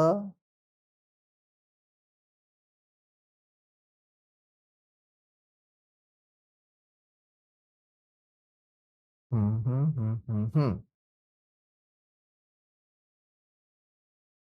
হুম। কাহিনী হলো যে এইখানে তোমার একটা জিনিস এনশিওর করতে হবে, সেটা হলো হ্যাঁ, এই জায়গায় তোমার x প্লাস এইচ, ঠিক আছে? x প্লাস এইচ মানে এখানে হলো পানির নিচে চাপ, তো বাতাসের চাপটা আমি কনসিডার করি নাই, বাতাসের নিচের চাপটাও কনসিডার করতে হবে। এক্স রোজি আর ওই যে বাতাসের যে চাপ সেটাও তো পানির উপরে থেকে যোগ হচ্ছে। ধরো যে একটা পানির একটা আধার, ঠিক আছে? সো এর নিচে তুমি একটা নির্দিষ্ট গভীরতায় তুমি চাপ বের করতে যাচ্ছ যে ভাই এখানে চাপ বের করব। সেখানে চাপ বের করলে ধরলো যে এক্স হলো আয়তন, তাহলে চাপ কত? এখানকার চাপ হলো পি, হলো এক্স রো জি। কিন্তু প্যারা হলো কি জানো? বাতাসের তো নিজের একটা চাপ আছে। বাতাসের চাপ কত? আমরা মাত্রই বের করলাম যে বাতাসের চাপ হলো এইচ রো জি, বাতাসের চাপ হলো এইচ রো জি। সো তাহলে এই চাপ আর এই চাপ যোগ করতে হবে, তার মানে এখানকার যদি তুমি টোটাল চাপ বের করো তাহলে x rho g plus h rho g. So আমরা এই জিনিসটা ধরছিলাম না, আমি এটা ধরি নাই। সো এইটা হবে এখানকার জিনিস। সো গেল। তাহলে এইবার যদি আমরা করি এখানে, ঠিক আছে? বুঝছো কিনা বলো? তাহলে এখানে যদি আমরা করি, তাহলে দেখব যে কাটাকাটি করলে ভি ওয়ান কাটাকাটি যায়, আর এটা তো কমন নেওয়া যায়। কমন নিলে কি হবে? এক্স প্লাস এইচ কমন নিলাম, আর রোজি থাকলো, রোজি হলো কাটাকাটি চলে গেল এদিকের সাথে। সো অতএব এক্স প্লাস এইচ সমান যদি এইচ হয়, তাহলে অতএব এক্স ইকুয়ালস টু 7h। তার মানে এই যে যেটা বাদ দিছিলাম এইটুকু হলো বায়ুমণ্ডলের চাপ। সো পানির নিচে বায়ুর চাপটা সহ যোগ করতে হবে, ঠিক আছে? উপরে আসলে তো বায়ুর চাপ খালি, আর পানির নিচে যখন হিসাব করব তখন বায়ুর চাপ প্লাস পানির চাপ। সো তাহলে এইটা হিসাব করা আমাদের ধরতে হবে, ধরে তারপরে কাটাকাটি করব, কাটাকাটি করলে বিয়োগফল চলে আসবে, ঠিক আছে? আশা করি বুঝছো, ঠিক আছে? এই টাইপের জিনিসগুলো এই তো অনেকদিন প্র্যাকটিসে না থাকলে কনফিউজিং হয়ে যায়। সো আশা করি বুঝছো। এবার যদি যাই মোলার গ্যাস ধ্রুবকের এসআই একক কি? আমরা জানি জুল পার কেলভিন পার মোল। তো এটা হলো অনেকে ভুল করে ফেলে, ভুল করো না, ঠিক আছে? জুল পার কেলভিন পার মোল হবে। বোলজম্যান ধ্রুবক বললে পার মলিকিউল হতো। স্বাভাবিক তাপমাত্রার চাপে আর এর মান কত? স্বাভাবিক তাপমাত্রার চাপে এককগুলো দেখতেই হবে। জুল পার কেলভিন পার মোল, এটা ঠিক আছে, বাট তাও আমি বাকিগুলো চেক করি। এটা ভুল, এই যে এখানে পার মোল দেয় নাই, আর পার জুল দিছে, এটা ভুল। কেজে দিছে, ভুল। তার মানে এটা হলো ঠিক। দেখো এইটা হলো পুরো একক না দেখলে কিন্তু তুমি ভুল করে ফেলবা। পরম শূন্য তাপমাত্রা কোনটা? পরম শূন্য তাপমাত্রা মানে হলো 0 kelvin, not 0°C, 273 minus 273°C। পরম শূন্য তাপমাত্রায় কোনো গ্যাসের রৈখিক বেগ কেমন হবে? আচ্ছা, রৈখিক বেগের যদি আমরা সূত্র দেখি তাহলে ভি সমানুপাতিক রুট টি, তাই না? √3RT/m। সো যদি এটা যদি পরম শূন্য তাপমাত্রা মানে T0, পরম শূন্য তাপমাত্রা মানে T0, তার মানে কি হবে? আলটিমেটলি V0 হয়ে যাবে। সর্বনিম্ন না, ভি হলো শূন্য, শূন্য হলো এখানকার বেস্ট উত্তর। এবার যদি আসি গ্যাসের পরম শূন্য তাপমাত্রা কি? আমরা জানি 0 কেলভিন বা 273°C, মাইনাস 273°C। তাহলে এটা দেখবো। এরপরে আসি দুইটা অণুর বেগ যথাক্রমে এত হলো, গড় বর্গবেগ কত? বর্গবেগ বের করতে হবে। দেখো আগে তোমার দেখতে হবে বর্গবেগ, যেই বর্গবেগটা বের করে তারপর সেটার গড় করতে হবে। সো চলো করি। তাহলে আগে বর্গবেগ 4 স্কয়ার প্লাস 2 স্কয়ার বাই 2, মানে দেখো আগে বর্গবেগ বের করলাম। 4 এর বর্গবেগ কত? 4 স্কয়ার। 2 এর বর্গবেগ কত? 2 স্কয়ার। সো এদের যদি আমি গড় বের করতে চাই তাহলে যোগ দিয়ে যে কয়টা রাশি আছে সেটা দিয়ে ভাগ দিব। রাশি আছে কয়টা? দুইটা, 2 দিয়ে ভাগ দিব। সো তাহলে দেখো 16 প্লাস 4 তাহলে কত হলো 20, 20/2 মানে 10, ঠিক আছে? তাহলে 10 হবে উত্তর। 10 মিটার স্কয়ার সেকেন্ড ইনভার্স 2, এটা হবে উত্তর। এককের দিকে খেয়াল রেখো, কারণ আমরা বর্গবেগ বের করতেছি। সো তাহলে এটা রুট করার কিন্তু কোনো দরকার নাই। তুমি বলতে যে ভাই রুট করলাম না কেন? ভাই রুট করতাম যদি আমারে বলতো গড় বর্গবেগের বর্গমূল বের করো, ঠিক আছে? আরএমএস বের করতে বললে আমি রুট করতাম, বাট আমার দরকার নেই। এই সমীকরণটাকে কি, এটা কি বলা হচ্ছে? এইটা হলো পিভিএস সমীকরণ। তো এই সমীকরণের সি কি? আচ্ছা, এই সমীকরণের সি কি? এই সমীকরণের সি হলো এই যে মূল গড় বর্গবেগ, ঠিক আছে? মূল গড় বর্গবেগ, আচ্ছা, আরএমএস বেগ এটা। তারপর তিনটা অন্য এত দেওয়া আছে। মূল গড় বর্গবেগ কত? তোমাদের যাদের স্বপ্ন ছিল যে ভাইয়া রুট করবা, দেখো ওখানে জিজ্ঞেস করছিল খালি গড় বর্গবেগ, তাই আমি বর্গ করছি আর গড় করছি। এবার কিন্তু তিনটা কাজ করতে হবে, এবার রুটও করতে হবে, গড় বর্গ করে গড় করে রুট করতে হবে। সো চলো এবার তোমাদের স্বপ্ন পূরণ হবে যে ভাইয়া তিনটার চলো বর্গ করি আগে। বর্গ করলে কি হবে? 25 স্কয়ার। এগুলো কিন্তু আর কোনো মেথডে করা সম্ভব না, এটা কিন্তু একেবারে ম্যানুয়াল মেথডেই করতে হবে। যে ভাই এটা কি এইভাবে করা ছাড়া ওয়ে নাই? যে আমি এটার কি করব, 3 দিয়ে ভাগ করব, যেহেতু তিনটা রাশি, আর যেহেতু মূল করতে বলছে তাহলে এটা রুট করব। সো দেখো এইবার হলে এটা হবে খেলা। সো এখন 25 স্কয়ার মানে কত? 25 স্কয়ার মানে 625। যাদের মুখস্থ আছে মুখস্থ, নাইলে তারা সাইড দিয়ে গুণ করে নিতে পারো যে ভাই 25 গুণ 25 গুণ করে নিলাম, দিয়ে করলাম 625 হলো। 30 30 3 তিরিক্ষা 9, 30 30 হলো 900, তাহলে গেল। আর 35 35 একটা আমার নিজেরই মুখস্থ নাই, সো 35 35 গুণ করতে হবে। সো 35 35 যদি গুণ করি তাহলে কত হবে? 5 5 25, 5 হাতে 2, 3 5 15 2 175, যোগ করলাম 3 5 15, 5 হাতে 1, 3 তিরিক্ষা 9 একে 10, সো 5, 5 এর সাথে 12, 2 হাতে 1 2 1, 1225। তাহলে এখানে 1225 হবে, 1225/3 দিয়ে রুট করব। কারণ 3 আগে তো যোগ করতে হবে, তারপর না 3 দিয়ে ভাগ করব। যোগ যদি করি তাহলে যোগ তো নরমাল নিয়মে করব। 5 আর 5 10 এর শূন্য, শেষের গুলো করলাম, ঠিক আছে? 10 এর শূন্য হাতে 1 3, আর একে শূন্য শূন্য, 3 2 5 5, ঠিক আছে?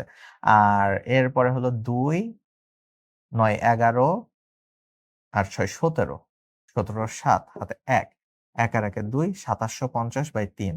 আচ্ছা, 2750, তাহলে আমরা জানি যে 2750 এর কাছাকাছি হলো কত? 2750 এর কাছাকাছি হলো তোমার মানে 2700 আর কি। তার মানে মানে এটা কি করতেছে? আচ্ছা যাই হোক, না করেই ফেলি, যাও। 2750/3। এখন এখানে আমার ভাবতে হবে যে আমি কি এটা রাউন্ড ফিগার করতে পারবো কিনা। দেখি তো অপশন গুলো কাছাকাছি নাকি দূরে দূরে। অপশন গুলো বেশ দূরে দূরে, সো যেহেতু বেশ দূরে দূরে আমি এটাকে 2700 ধরলাম। 3 দিয়ে কাটাকাটি করলে কত হয়?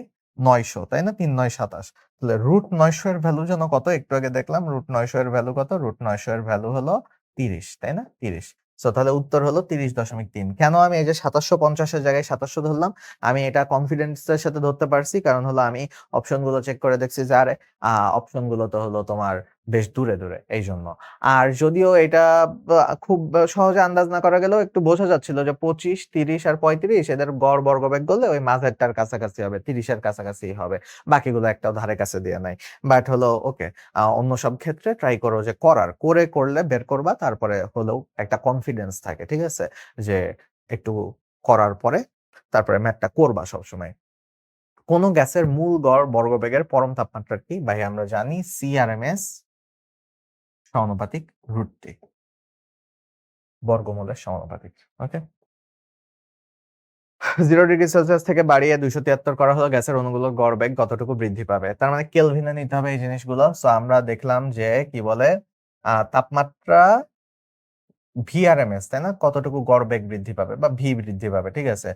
গড় বেগ তো হলো তোমার, আমরা সি যে এটা দিয়ে প্রকাশ করতেছি। আচ্ছা, সো তাহলে এখন এটার সাথেও সম্পর্ক কিন্তু √T। সো এখন তাপমাত্রা ছিল কত? শুরুতে তাপমাত্রা ছিল 273 কেলভিন। 273 কেলভিন। এখন তাপমাত্রা কত হয়েছে? এখন তাপমাত্রা হয়েছে 273 যোগ 273 মানে কত? 273 যোগ 273 কেলভিন। দ্যাট মিন্স কি আমি বলতে পারি যে হলো মানে কেলভিনে নিয়ে যাচ্ছে এটাকে।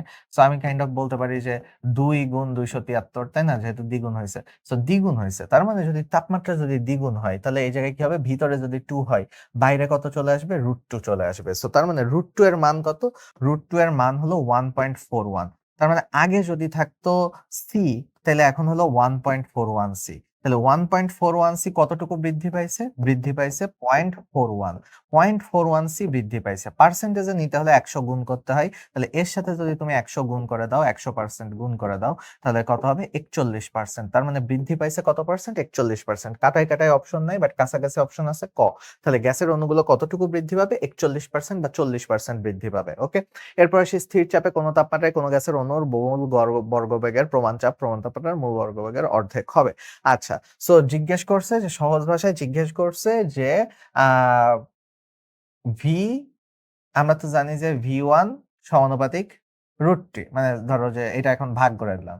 সো ওরা জিজ্ঞেস করতেছে যে ভাই বাকি সবকিছু ঠিকঠাক আছে, তাপমাত্রা কত করলে এই V2 তো পরেরটা তো অর্ধেক হবে, মানে হাফ অফ V1 হবে, এটা জিজ্ঞেস করছে সহজ ভাষায়। আর কত? স্থির চাপে কোন তাপমাত্রায় কোন তাপমাত্রায় গ্যাসের বর্গমূল প্রমাণ তাপমাত্রার চাপ মানে কি? প্রমাণ তাপমাত্রা মানে হলো 273 কেলভিন। সো তাহলে এই হলো কাহিনী। ওকে, সো এখন তাহলে ভি ওয়ান কাটাকাটি গেল, আর টু যেহেতু নিচে আছে এইদিকে আসে টু উপরে চলে আসবে, আর এইদিকে তো 273 বাই হলো T2 আছে, এই ভাগগুলো একটু দ্রুত করা শিখতে হবে। সো স্কোয়ার করে দাও বোথ সাইডে স্কোয়ার করে দিলে 4, আর 273 থাকে বাই নিচে T2 থাকে। T2 কে এদিকে নিয়ে আসো, 4 কে এদিকে নিয়ে যাও, সো জায়গাটা সোয়াপ করে দাও, তাহলে T2 হয়ে যায় 273 বাই 4। 273 বাই 4 দিয়ে ভাগ করলে 4 4 8 32, 4 3 4 7 28। আচ্ছা, তাও হবে না, 4 6 24, হাতে থাকে 3, তার 4 8 32, হাত থেকে 1, 4 দুগুণে 8, 4 বেশি 68.25। ঠিক আছে, ভাগ কিভাবে করলাম? কারো যদি ভাগটা বুঝতে প্রবলেম হয়, ভাইয়া এইভাবে ভাগ করবা। তুমি, আমি অনেক বেশি প্র্যাকটিস করে এখন আমি পারি। সো তুমি যদি না বুঝো তাহলে তুমি তোমার নিয়মে করবা, আমি তো তোমাকে সব রকম টেকনিকই শিখাই দিছি, তুমি এখন খালি করবা।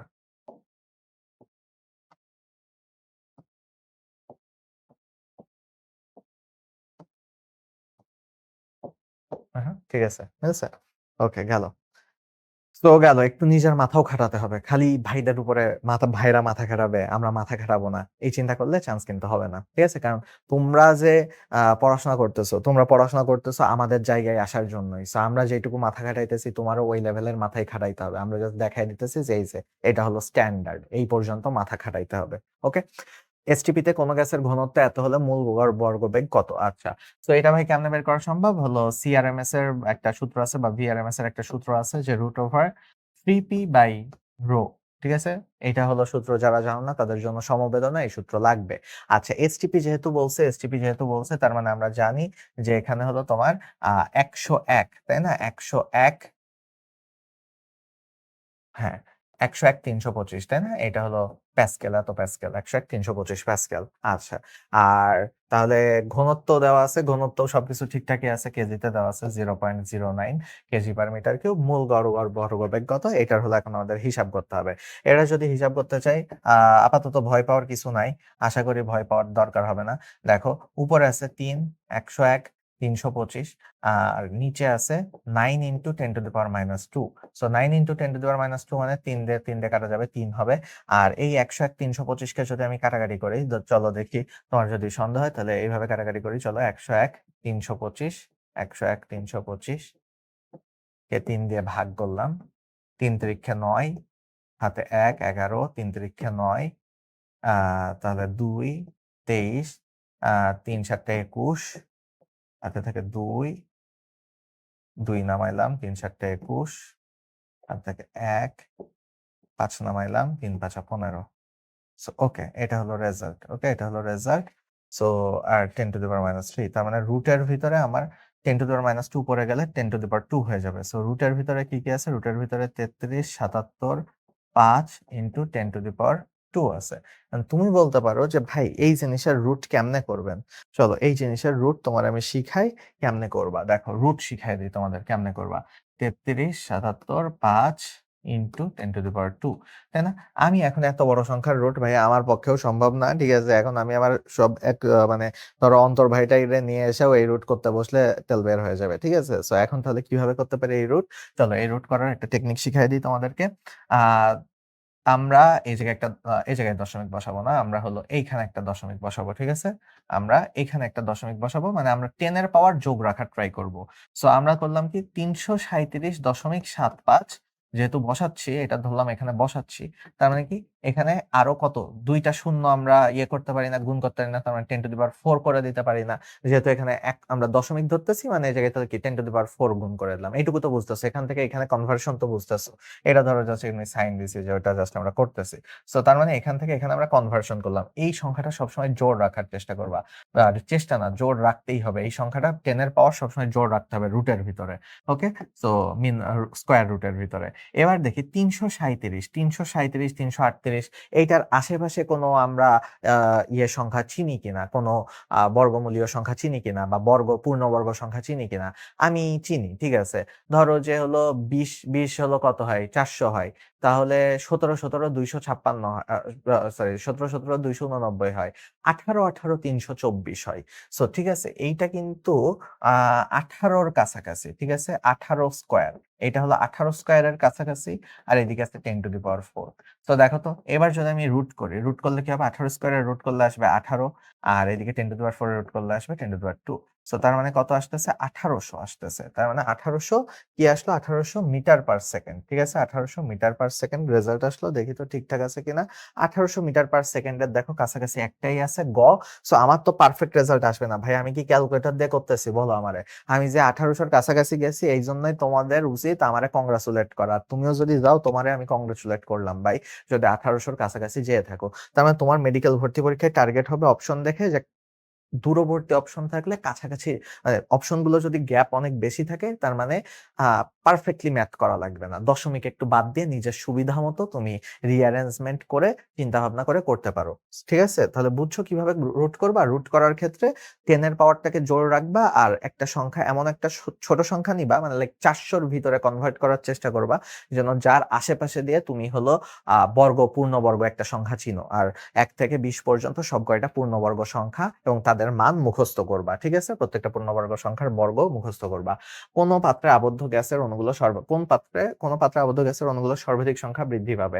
আচ্ছা, কোনটা বৃদ্ধি পায়? আচ্ছা দেখো প্রত্যেকটার একটু সূত্র যদি আমরা দেখি, সর্বাধিক সম্ভাব্য বেগের সূত্র এটা হলো 8/পাই RT/m। ঠিক আছে? এটা হলো 3 RT/m। আর সর্বাধিক গড় বর্গ বেগ হলো 2 RT/m। সো এখানে এই 3 RT/m হলো সবথেকে বড়। সো 3√3 এর ভ্যালু এখানে সবথেকে বড়। সো মূল গড় বর্গবেগ এটা হলো সবথেকে বেশি বৃদ্ধি পাবে। ওকে? বাকিগুলো সব ছোট। আচ্ছা, এবার দেখি তাপমাত্রা কত গুণ হলে, এটা সূত্র, ডিরেক্ট সূত্র থেকে করছে আগের ম্যাথটা। তাপমাত্রা কত গুণ হলে অক্সিজেন গ্যাসের বেগ দ্বিগুণ হবে? আচ্ছা, সো দেখি ভি বা সিআরএমএস সমানুপাতিক √T। সো এটা যদি ৪ হয় তাহলে এটা দ্বিগুণ হবে। রুটের ভিতরে ৪ হলে তাপমাত্রা ৪ গুণ হলে বেগ দ্বিগুণ হবে। সো তাহলে তাপমাত্রা ৪ গুণ হবে। স্বাভাবিক তাপমাত্রা চাপে অক্সিজেন গ্যাসের গড় বর্গবেগের বর্গমূল কত? চলো বের করি। সিআরএমএস অফ অক্সিজেন, তাহলে অক্সিজেনের ক্ষেত্রে √3 RT/m। ভাই মুখস্থ না থাকাটাই স্বাভাবিক, মুখস্থ থাকাটাই অস্বাভাবিক। ঠিক আছে? মানে ইউজুয়ালি তো এগুলো মুখস্থ থাকতে চায় না। স্বাভাবিক তাপমাত্রা মানে ২৭৩। আচ্ছা গেল। আর নিচে আছে কত? অক্সিজেন যেহেতু অণু বলছে তাহলে ৩২ গ্রাম। ভাই গ্রাম দিয়ে ম্যাথ করলে তুমি তো এসআই এককে করতেছো। গ্রাম দিয়ে করলে কিন্তু সাথে সাথে ভুল হবে। 10⁻³ হবে। সো এখন চলো কাটাকাটি করি। কাটাকাটি যদি করি ৩ দিয়ে কাটলে এটা হলো কত? আ ধরলাম যে ১০ ধরলাম। ঠিক আছে? অপশনগুলো অনেক দূরে আছে। ১০ ধরলাম। ঠিক আছে? অপশনগুলো দেখো একটা ১০০ তে, একটা ২০০ তে, একটা ৩০০ তে, একটা ৪০০ তে। সো আমি এইজন্য রিস্ক নিয়ে ১০ ধরলাম। ১০ ধরলে আমার লাভ কি হবে? ১০ ধরলে আমার অনেক লাভ হবে। ঠিক আছে? ১০ ধরলে ধরো এই ১০ আর 10⁻³ গুণ করলে কত হয়? 10⁻² হয়ে যায়। ১০ এর সাথে -2 হয়ে যায়। উপরে থাকে কত? 8.3 আর ২৭৩। আচ্ছা, এখন কথা হলো যে আ 10⁻² তো উপরে চলে যাবে ঘুরাইলে। সো এখন 8.3 আর ২৭৩ গুণ করতে হবে। ২৭৩ এর সাথে 8.3, 83 ধরলাম গুণ করলাম। ৩ ৩ ৯ হাতে কিছু নাই। ৩ ৭ ২১ এর ১ হাতে ২, ৩ ২ ৬ কে ৬ আর ২ ৮, ৮ ১৯ যোগ ৩ ৮ ২৪ এর ৪ হাতে ২, ৭ ৮ ৫৬, ২ ৫৮ ৮ হাতে ৫, ৮ ২ ১৬ আর ৫ এ ২১। তাহলে এটা গেল ৯, ৫, ১৬ ৬ হাতে ১ ২ ২। আচ্ছা দশমিক কোথায় বসবে? দশমিক এখানে বসবে। তাহলে ২২ ৬৫.৯ এই উপরেরটুকুর রেজাল্ট আসে ২২ ৬৫.৯। তো ২২ ৬৫.৯ মানে ২২ ৬৬ আর 10⁻²। সো এখন তোমাদের কি শিখাইছি? এই 10 এর পাওয়ার জোড়া রাখতে হবে আর এটা 400 এর ভিতরে নিয়ে আসতে হবে। 10 এর পাওয়ার জোড়া রাখা এবং এটা 400 এর ভিতরে নিয়ে আসা, তার মানে এটার রাস্তা একটাই আছে, 22.66 বানায় দাও আর এটারে 10 টু দি পাওয়ার 4 বানায় দাও। তাহলে দেখো আমার 400 এর ভিতরে চলে আসছে এবং এটা 10 এর পাওয়ার জোড়া আছে। সো এখন যদি আমরা করি যে আচ্ছা ভাইয়া 22 এর দেখো তো 22 এর কাছাকাছি পূর্ণবর্গ সংখ্যা কত? 22 এর কাছাকাছি পূর্ণবর্গ সংখ্যা আছে 25 আর একটা আছে এইদিকে 16। সো তার মানে 25 এর রুট করলে আসতো কত? 5। তো এইটার রুট করলে 5 আসবে না, বাট 4 পয়েন্ট সামথিং আসবে, 4.67 এরকম আসবে। সো তার মানে কিন্তু আমরা এটা সহজেই বলতে পারি যে এটা করলে 5 আসবে না, বাট 4 পয়েন্ট সামথিং আসবে। সো আমরা ধরলাম যে এটা রুট করলে আসলো কত, তাহলে এইটুকু রুট করলে আসতেছে 4.6 বা 4.7। ধরলাম 4.7 আসলো, দিলাম একটা আন্দাজ। আর 10 টু দি পাওয়ার 4 এর রুট করলে কত আসে? 10 স্কয়ার আসে। সো তার মানে কত আসে? গুণ করলে 470 মিটার পার সেকেন্ড। চলো দেখি তো 470 এর কাছাকাছি কিছু আছে কিনা। দেখো 461 আছে। তাহলে দেখছো, তুমি জাস্ট এইটুকু আন্দাজ করতে পারো যে কতর ঘরে হবে, তাহলেই কিন্তু তোমার উত্তর মিলে যাচ্ছে। দেখো উত্তর মিলে গেছে, আমি শিওর। গড় বর্গবেগের বর্গমূল এবং পরম তাপমাত্রার মধ্যে সম্পর্ক কি? রুটের সাথে সম্পর্ক, রুটের সমানুপাতিক। সো খ। এবার যদি আসি যে আদর্শ গ্যাস একই চাপে ভিন্ন ভিন্ন তাপে আছে, এগুলো আছে। C1 C2 যথাক্রমে মূল গড় বর্গবেগ হয়, সরি C1 বাই C2 না, আচ্ছা। তাহলে এর সমান কত হবে? আচ্ছা মানে জিজ্ঞেস করছে, এইটা হলো এখানে বসার কথা, মানে কিসের সমান হবে? তাহলে C1 বাই C2 এর সমান কত হবে? প্রশ্ন ছিল এটা, ঠিক আছে। একটু প্রিন্টিং মিস্টেক হয়েছে। সো তার মানে দেখো এখানে জাস্ট জিজ্ঞেস করছে যে C1 এর সাথে ওগুলোর সম্পর্ক। আমরা জানি C1 এর সাথে সম্পর্ক কি? C1 এর সাথে ওই যে C1 ইকুয়ালস টু বা CRMS ইকুয়ালস টু কি? CRMS equals to 3p by rho, তাই না? 3p বাই রো, এই সূত্র দেখাইলাম। তার মানে আমি বলতে পারি যে প্রথম গ্যাসের ক্ষেত্রে ইনভার্সলি প্রপোর্শনাল 1 বাই রো 1। আবার দ্বিতীয় গ্যাসের ক্ষেত্রে কি? দ্বিতীয় গ্যাসের ক্ষেত্রেও inversely proportional, so 1 by rho 2। So এরকম দুইটা সংখ্যা যদি থাকে, এদেরকে এইটা আর এটাকে যদি ভাগ করি, C1 কে C2 দিয়ে ভাগ করলাম, তাই না? তাহলে ইকুয়াল হয়ে উপরে আসে কি? উপরে আসে 1 by rho 1, 1 by divided by rho 1, নিচে আসে 1 বাই রো 2। রুট ধরো, রুট চলে আসবে কোন জায়গায় জানো? রুট চলে আসবে তোমার হলো পুরাটুকুর উপরে রুট দিয়ে দিলাম। আর যেহেতু 1 বাই আছে, তার মানে রো 2 উপরে চলে যাচ্ছে ইনভার্সে আর রো 1 নিচে চলে আসতেছে। সো তার মানে C1 by C2 equals to root over rho 2 by rho 1, তাই না? সো ঘ হবে এখানকার উত্তর। দেখো কিভাবে করলাম, বুঝছো কিনা? না বুঝলে একটু পজ করে রিওয়াইন্ড করো। আচ্ছা, নিচের কোনটির বৃদ্ধিতে গ্যাসের অণুগুলোর গড় বর্গবেগ বৃদ্ধি পাবে? তাপমাত্রা। আমরা জানি যে হলো তাপমাত্রার উপরে বেগ নির্ভরশীল, বাকি কোনো কিছুর উপরেই বেগ নির্ভর করে না। চূড়ান্ত তাপমাত্রা আদি তাপমাত্রার কত গুণ হলে নির্দিষ্ট গ্যাসের বর্গবেগ দ্বিগুণ হবে? আমরা জানি যে এই যে ভি সমানুপাতিক বা CRM এর সমানুপাতিক টি। সো এটা যদি দ্বিগুণ করতে চাই, ভিতরে 4 করতে হবে, তার মানে 4 গুণ করতে হবে। সো গ। আচ্ছা, এবার আসি আরএমএস বেগ মানে কি? আরএমএস বেগের সূত্র কি? 3RT/m। ক হলো উত্তর, সহজ জিনিসপাতি। এরপরে যদি আসি যে এ গ্যাস বি গ্যাস ঘনত্বের অনুপাত 1:t, পি এবং টি তাপমাত্রা, এক্ষেত্রে তাদের আরএমএস বেগের অনুপাত কত? সহজ জিনিস। দেখো আমরা তাহলে ধরলাম যে এ গ্যাসের ক্ষেত্রে আমরা ধরলাম যে CA, ঠিক আছে, CA। তাহলে এই ক্ষেত্রে আমাদের এই যে ভাই এই সূত্রটা কতবার কাজে লাগতেছে তুমি দেখতেছো? কতবার কাজে লাগতেছে? এটা ধরলাম রো 1। তো এ গ্যাসের জন্য কত ধরা হয়েছে? এ গ্যাসের জন্য 1, তাইলে এটা ধরলাম এ গ্যাসের জন্য 1, ঘনত্ব 1। আর সিবি কত? সিবি হলো সেম, পি তো সবারই সেম, পি বলেই দিছে, পি নরমাল পি, চাপ পি। আর নিচে আছে অনুপাত হলো 2, তার মানে এটা হলো 2। সো তাহলে এই দুইটার অনুপাত বের করতে বলছে, অর্থাৎ এই দুইটাকে ভাগ করতে বলা হয়েছে যে ভাই সিএ ডিভাইডেড বাই সিবি, অনুপাত মানে তো ভাগ, সেটা বের করতে বলা হয়েছে। সিএ ডিভাইডেড বাই সিবি যদি হয়, তার মানে বলা হয়েছে উপরে হলো আছে 3p/1, নিচে আছে 3p/2। সো তাহলে এখন যদি এইটা যদি আমরা হিসাব করি, সামনের দিকে আগাই, তাহলে উপরে আছে 3p আর নিচে আছে 3p, আর এই গুণ 2, 2 হলো নিচের থেকে উপরে উঠে গেছে, আর এক নিচে আসলেও তো লাভ নেই, এক তো একই, ওটা তো গেছে। 3p কাটাকাটি চলে গেল, তার মানে ভিতরে থাকে কত? ভিতরে থাকে √2/1। সো তার মানে কি? √2/1। সো তাদের আরএমএস বেগের অনুপাত বলছে।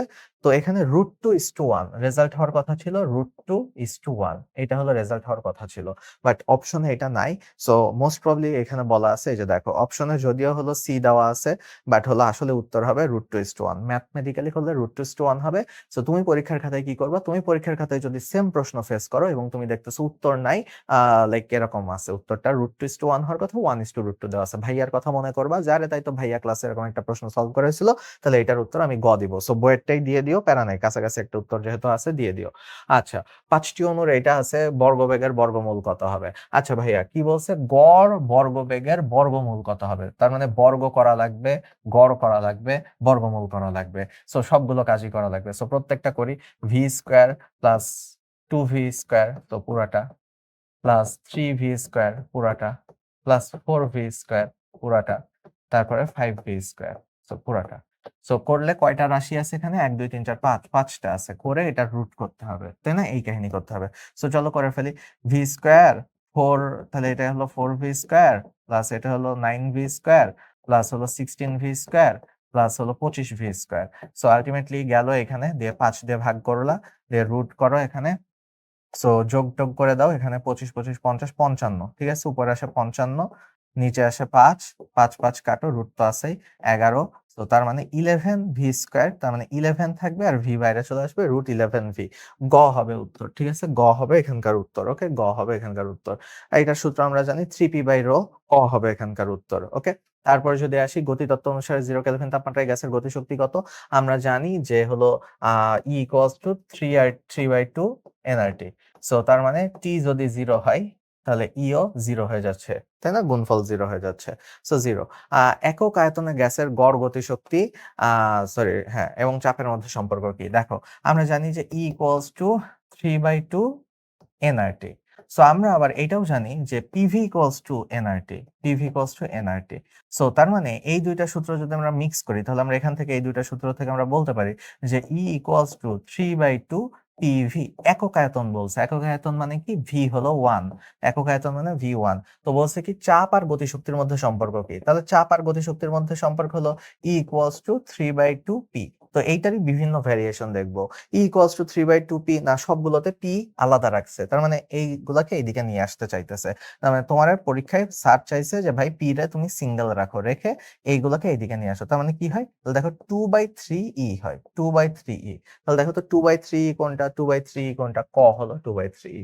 তো তাহলে এটা হবে উত্তর। ওকে, গেল। এবার যদি আসি যে একক আয়তনের অণুগুলোর গতিশক্তি চাপের মধ্যে, তাহলে এই যে একই প্রশ্ন করছে, E ইকুয়ালস টু 2/3P। মুখস্থ না, আমি কিন্তু মুখস্থ করিনি, এটা হলো জাস্ট আমি আগের প্রশ্নটা থেকে আমি করলাম। সরি, সরি, এটা তো হলো, সরি, P ইকুয়ালস টু 2/3, আর এবার হলো E চাইছে, একই প্রশ্ন চাইছে, ওই যে শুরুরটা চাইছে, সরি, ক হবে। ওকে, এই জন্য সবসময় করে করবা, আমি ওই যে আগেরটা থেকে দিতে গেছি, ভুল করে ফেলছি। আচ্ছা, গতিশক্তি কত হবে? গতিশক্তির সূত্র তুমি ইউজ করবা, E ইকুয়ালস টু 3/2 nRT। ঠিক আছে, গুণ টুন করা তোমাদের শিখাইছি। সো অবশ্যই 15 ডিগ্রি সেলসিয়াসকে কেলভিনে নিয়ে যাবা, 288 কেলভিন হয়। ঠিক আছে, 288 কেলভিন করবা, দিয়ে বাকিটুকু গুণ করে দিবা, দেখবা যে একটা কাছাকাছি রেজাল্ট চলে আসছে। যেহেতু 3/2, প্রতি গ্রাম অণু, গ্রাম অণু মানে বোঝাইছে 1 মোল, প্রতি গ্রাম অণু মানে 1 মোল। সো এখানে n হলো 1। তাহলে এইটা যদি করো, এইটার সাথে এটা গুণ করতে হবে। এইটার সাথে এটা গুণ করলে কত আসবে জানো? এইটার সাথে এটা গুণ করলে, সাথে 3/2 আছে, তো মনে হয় গ আসবে উত্তর। ঠিক আছে, দেখো আন্দাজ করলাম। দেখো তুমি ম্যাথ করতে করতে এরকম একটা ভালো ইয়ে করে ফেলতে পারবা যে আন্দাজ করলে হয়ে যাবে। এখন আর প্রত্যেকটা গুণ করাইতেছি না হাতে ধরে। আচ্ছা, গড় গতিশক্তি এত, প্রতি অণুর জন্য গ্যাস ধ্রুবক কে কে কি বলা হয়? কে কে বোলজম্যানের ধ্রুবক বলা হয়। এত কাহিনী করে জিজ্ঞেস করছে কে কে কিসের ধ্রুবক বলা হয়? বোলজম্যানের ধ্রুবক বলা হয়। গ্যাসের বেগ বেশি হলে ত্বরণের অবস্থার কি হবে? বেগ বেশি হলে ত্বরণ বৃদ্ধি পাচ্ছে। ঠিক আছে, ত্বরণ বৃদ্ধি পাবে। আচ্ছা, সো এইটা যদিও অন্য অনুশীলনের প্রশ্ন, ত্বরণ নাকি অপরিবর্তিত থাকবে বলা হচ্ছে না, ত্বরণ বৃদ্ধি পাবে। ঠিক আছে, ত্বরণ বৃদ্ধি পাবে। ওকে, ত্বরণ বৃদ্ধি পাবে আপেক্ষিক বেগ বেশি বেশি হলে। এই স্লাইডটা তাহলে কেটে দিই, এটা হলো ত্বরণ বৃদ্ধি পাবে, একেবারে জানা। গ্যাসের গতিতত্ত্ব অনুসারে গ্যাসের অণুগুলোর মধ্যে কোনো আন্তঃনবিক আকর্ষণ বল নেই, সুতরাং অণুগুলোর মধ্যে কি আছে? আন্তঃনবিক আকর্ষণ বল যেহেতু নেই, তার মানে আন্তঃনবিক আকর্ষণ না থাকলে স্থিতিশক্তি নেই, তাহলে স্থিতিশক্তি থাকতো। তারপরে গ্যাসের গড় গতিশক্তি কত? আমরা জানি E ইকুয়ালস টু 3/2 nRT। তো যেহেতু nRT নাই, তাহলে কি করবা এখন? তাহলে 1 মোল গ্যাসের ক্ষেত্রে হলে nRT বলতাম, বাট যেহেতু এখানে অণুগুলোর বলছে, তাহলে কেটি বলতে হবে। যেহেতু অণুগুলো বলছে, অণু বলছে যেহেতু, তাহলে সেটাই কেটি, বোলজম্যানের ধ্রুবক। অণু, প্রত্যেকটা অণুর জন্য তোমার বোলজম্যানের ধ্রুবক ধরা হয়। মোল হলে তখন সেটা আর বলতাম। গ্যাসের গতিতত্ত্ব অনুসারে কোন বিবৃতিতে অসঙ্গতপূর্ণ? নিউটনের সূত্র মেনে চলে সব দিকে সমবেগে গতিশীল। ভাই না, এটা সব দিকে সমবেগে গতিশীল না, এক একটা এক এক ভাবে গতিশীল। অতি ক্ষুদ্র স্থিতিস্থাপক, এটা সবকিছু ঠিক আছে, সমবেগে গতিশীল না ওরা, বিচ্ছিন্ন ভাবে এক একজন এক এক বেগে গতিশীল। পিভি রাশিটি গ্যাসের ক্ষেত্রে কি নির্দেশ করে? পিভি ইকুয়ালস টু এনআরটি না? সো পিভি ইকুয়ালস টু তোমার কি আবার ই equals to 3/2 PV. So PV দিয়ে আসলে শক্তি বোঝানো যায়। পিভি দিয়ে কিন্তু আসলে শক্তি বোঝানো যায়, ই বোঝানো যায়, গতিশক্তি বোঝানো যায়। আচ্ছা, নির্দিষ্ট তাপমাত্রায় সকল গ্যাসের অণুর জন্য কোন রাশিটি ধ্রুবক? তাপমাত্রা যদি ঠিক থাকে, তাপের সাথে সম্পর্কই আছে এখানে তোমার হলো শক্তির। তাপের সাথে সম্পর্কই আছে শক্তির। সো তাপমাত্রা সেম থাকলে শক্তিও সেম থাকবে, গতিশক্তি সেম হবে। আচ্ছা, গ্যাসের গড় গতিশক্তি যদি সমান হয়, মাত্র যেটা সলভ করলাম যে তাপমাত্রার সাথেই সম্পর্ক আছে শক্তির, সো তাপমাত্রা সমান হবে। গতিশক্তি সমান করতে চাইলে আর কিচ্ছু করা লাগবে না, তাপমাত্রা সমান করো। তাপমাত্রায় আদর্শ গ্যাসের ক্ষেত্রে গড় গতিশক্তি কত? একটি অণুর, যেহেতু বলছো যে খালি যদি অণু বা একটি অণু বলে তখন কিন্তু এই যে 3/2 হবে, কেটি হবে, ঠিক আছে, গেল। তারপরে কে হবে, আর হবে না। সেম কাহিনী, এত জুল কোন তাপমাত্রায় নাইট্রোজেন গ্যাসের মোট গতিশক্তি 1.5 গুণ হবে। আচ্ছা, সো 29 ডিগ্রিতে যদি হলো 403 জুল হয়, ওইটার জাস্ট হলো তোমার এখন হিসাব করে বের করতে হবে যে দেখো বলছে যে আমরা জানি যে ই সমানুপাতিক টি, তাই না? ই সমানুপাতিক টি, তার মানে আমরা বলতে পারি যে E1 সমানুপাতিক T1 আর E2 সমানুপাতিক T2। সো তাহলে এখন দুইটাকে আমরা ভাগ করে দিই। ভাগ যদি করে দিই তাহলে E1 by E2 equals to T1 by T2, T1 by T2। So এখন তাহলে এই হিসাবে E1 কত, যেটা ছিল সামথিং ছিল 403 ছিল, এখন বলতেছে কি E2 করতে বলতেছে 403 এর 1.5 গুণ করতে বলতেছে, 403 এর 1.5 গুণ করতে বলতেছে। আর T1 কত? T1 হলো ছিল 29 ডিগ্রি, অবশ্যই আমার ইয়েতে নিতে হবে, 302 ছিল। এখন কত সেটা বের করতে বলছে, এখন কত তাপমাত্রা সেটা বের করতে বলা হয়েছে।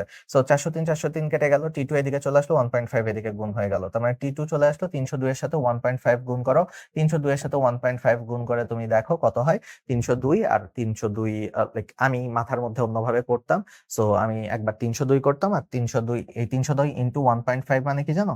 302 এর সাথে একবার হলো তুমি 1 গুণ করো, যেটা নাকি 302 যোগ 302 এর সাথে 0.5 গুণ করো। মানে আমি আমার মাথার মধ্যে এভাবে করতে পারতাম, যাদের প্যারা লাগতেছে তারা ডিরেক্ট 15 দিয়ে গুণ করে দশমিক বসায় দিতে পারো।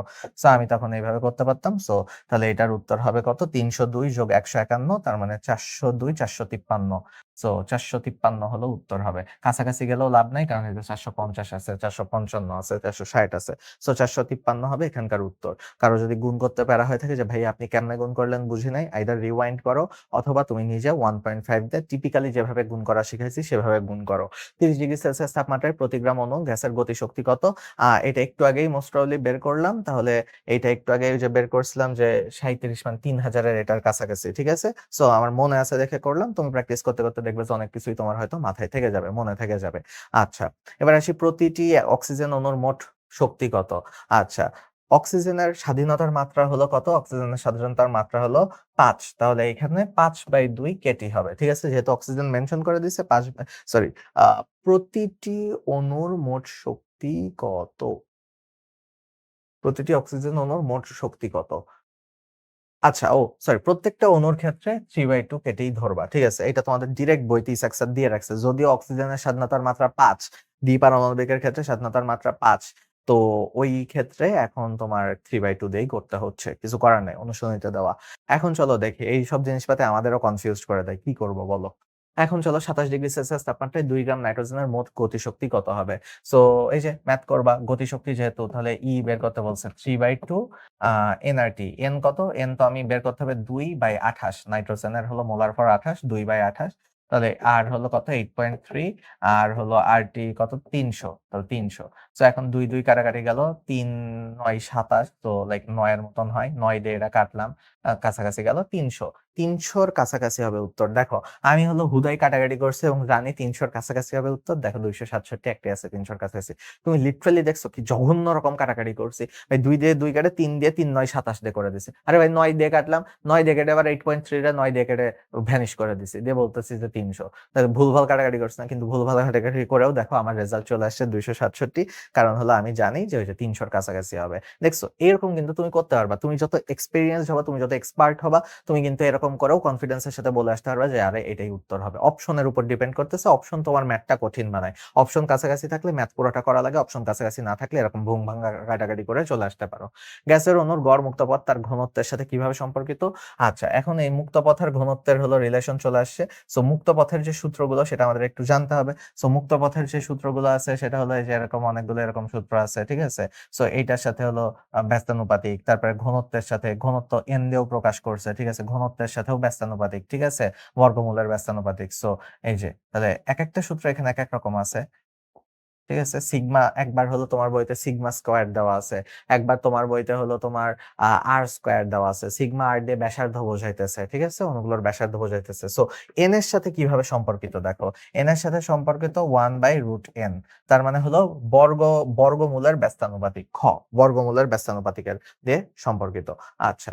সো এখন তার ঘনত্বের গড় মুক্ত পথ তার ঘনত্বের সাথে ব্যস্তানুপাতিক বলছে। বর্গমূলের ব্যস্তানুপাতিক তো হওয়ার কথা না? এক সেকেন্ড। এইটা হলো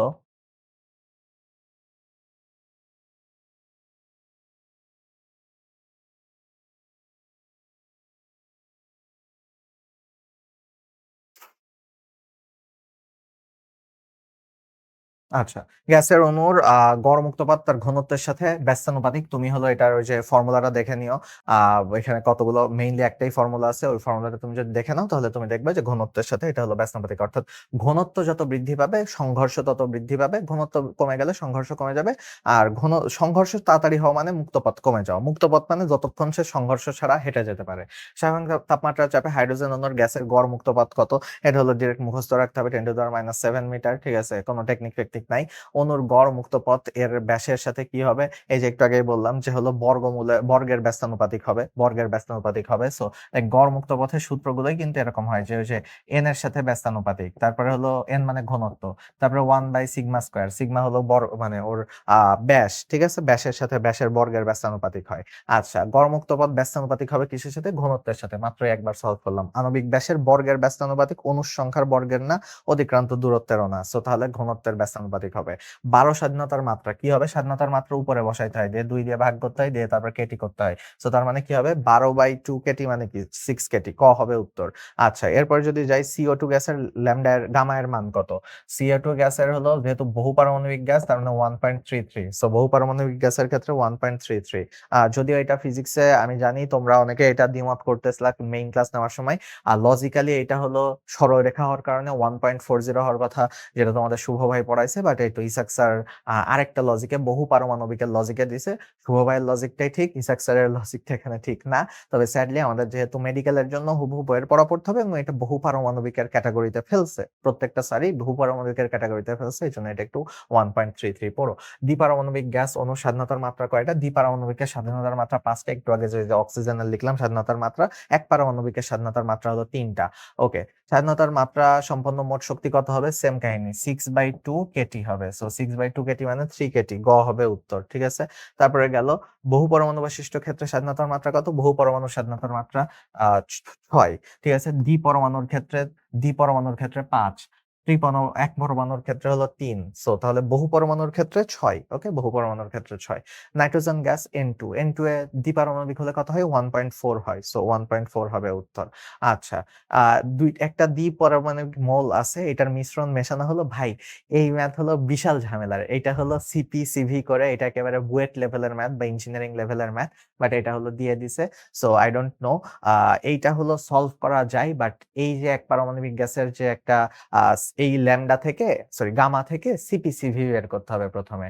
তারপরে এইটার সিপি সিভি বের করতে হবে। তারপরে উপরে 2টা সিপি যোগ করতে হবে, নিচে 2টা সিভি যোগ করতে হবে। আমি লিখে দিই, কারো যদি ইচ্ছা হয় করে দেখতে পারো। সেটা হলো কি, এখান থেকে তোমার এই গামা থেকে সিপি বের করতে হবে আর সিভি বের করতে হবে। এই গামা থেকে তোমার সিপি বের করতে হবে, সিভি বের করতে হবে, সিপি এন্ড সিভি বের করতে হবে। তারপরে এই যে সিপি আর এই সিপি, তারপর লাস্টে ফাইনাল গামা যে বের করতে বলছে না, মিশ্রণের গামা হবে এই সিপি, মনে করো এটা সিপি প্রাইম সিভি প্রাইম। তো মিশ্রণের গামা হবে এই সিপি আর সিপি প্রাইমের যোগফল ডিভাইডেড বাই সিভি আর সিভি প্রাইমের যোগফল।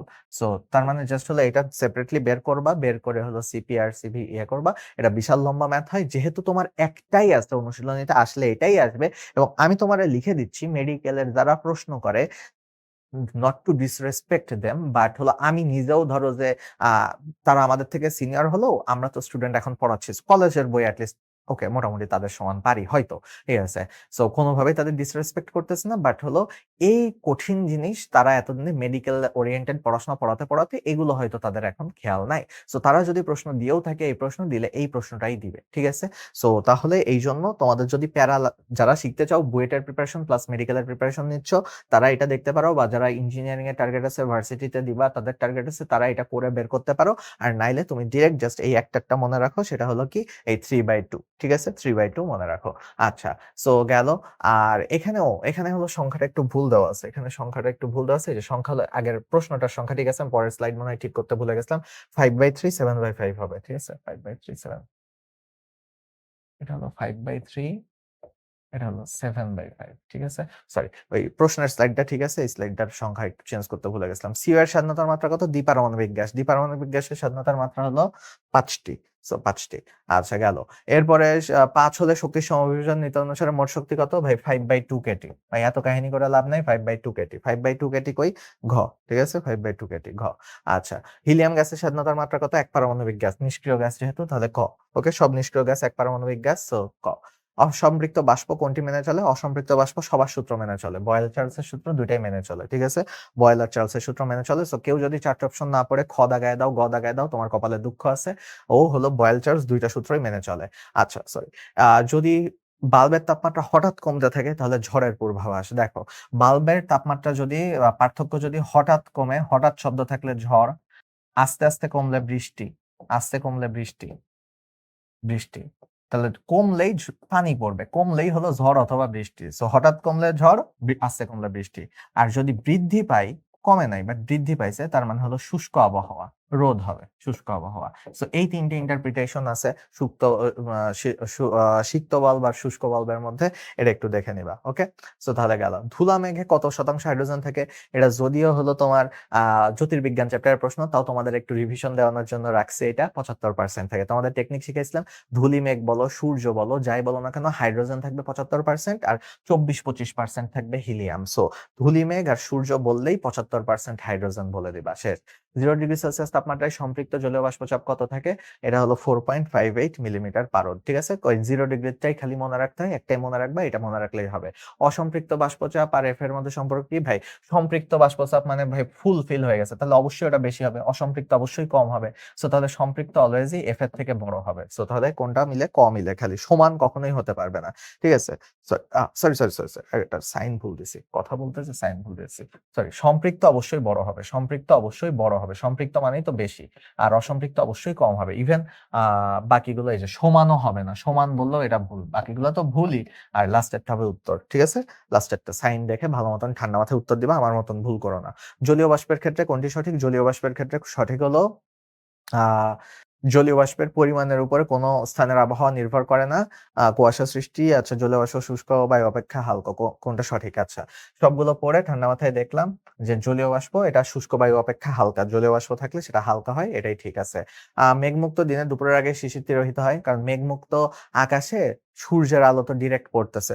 মেঘ থাকলে তো সূর্যের আলো আসতে পারে না, সো গ্রাউন্ড ভেজা ভেজা থাকে, শীতকালে যেটা হয়, বা বর্ষাকালেও হয়, পানি ভেজা ভেজা থাকে। বাট রোদ যদি আসতে পারে মাটি শুকায় যাবে, জলীয় বাষ্প হবে। সো তাহলে যখন মেঘ মুক্ত আকাশ, তখন হলো কি হবে? তাপমাত্রা বৃদ্ধিতে বায়ু অসম্পৃক্ত হয়ে যাবে। ঠিক আছে? এই জন্য জলীয় বাষ্প তাহলে উপরে উঠে যাবে।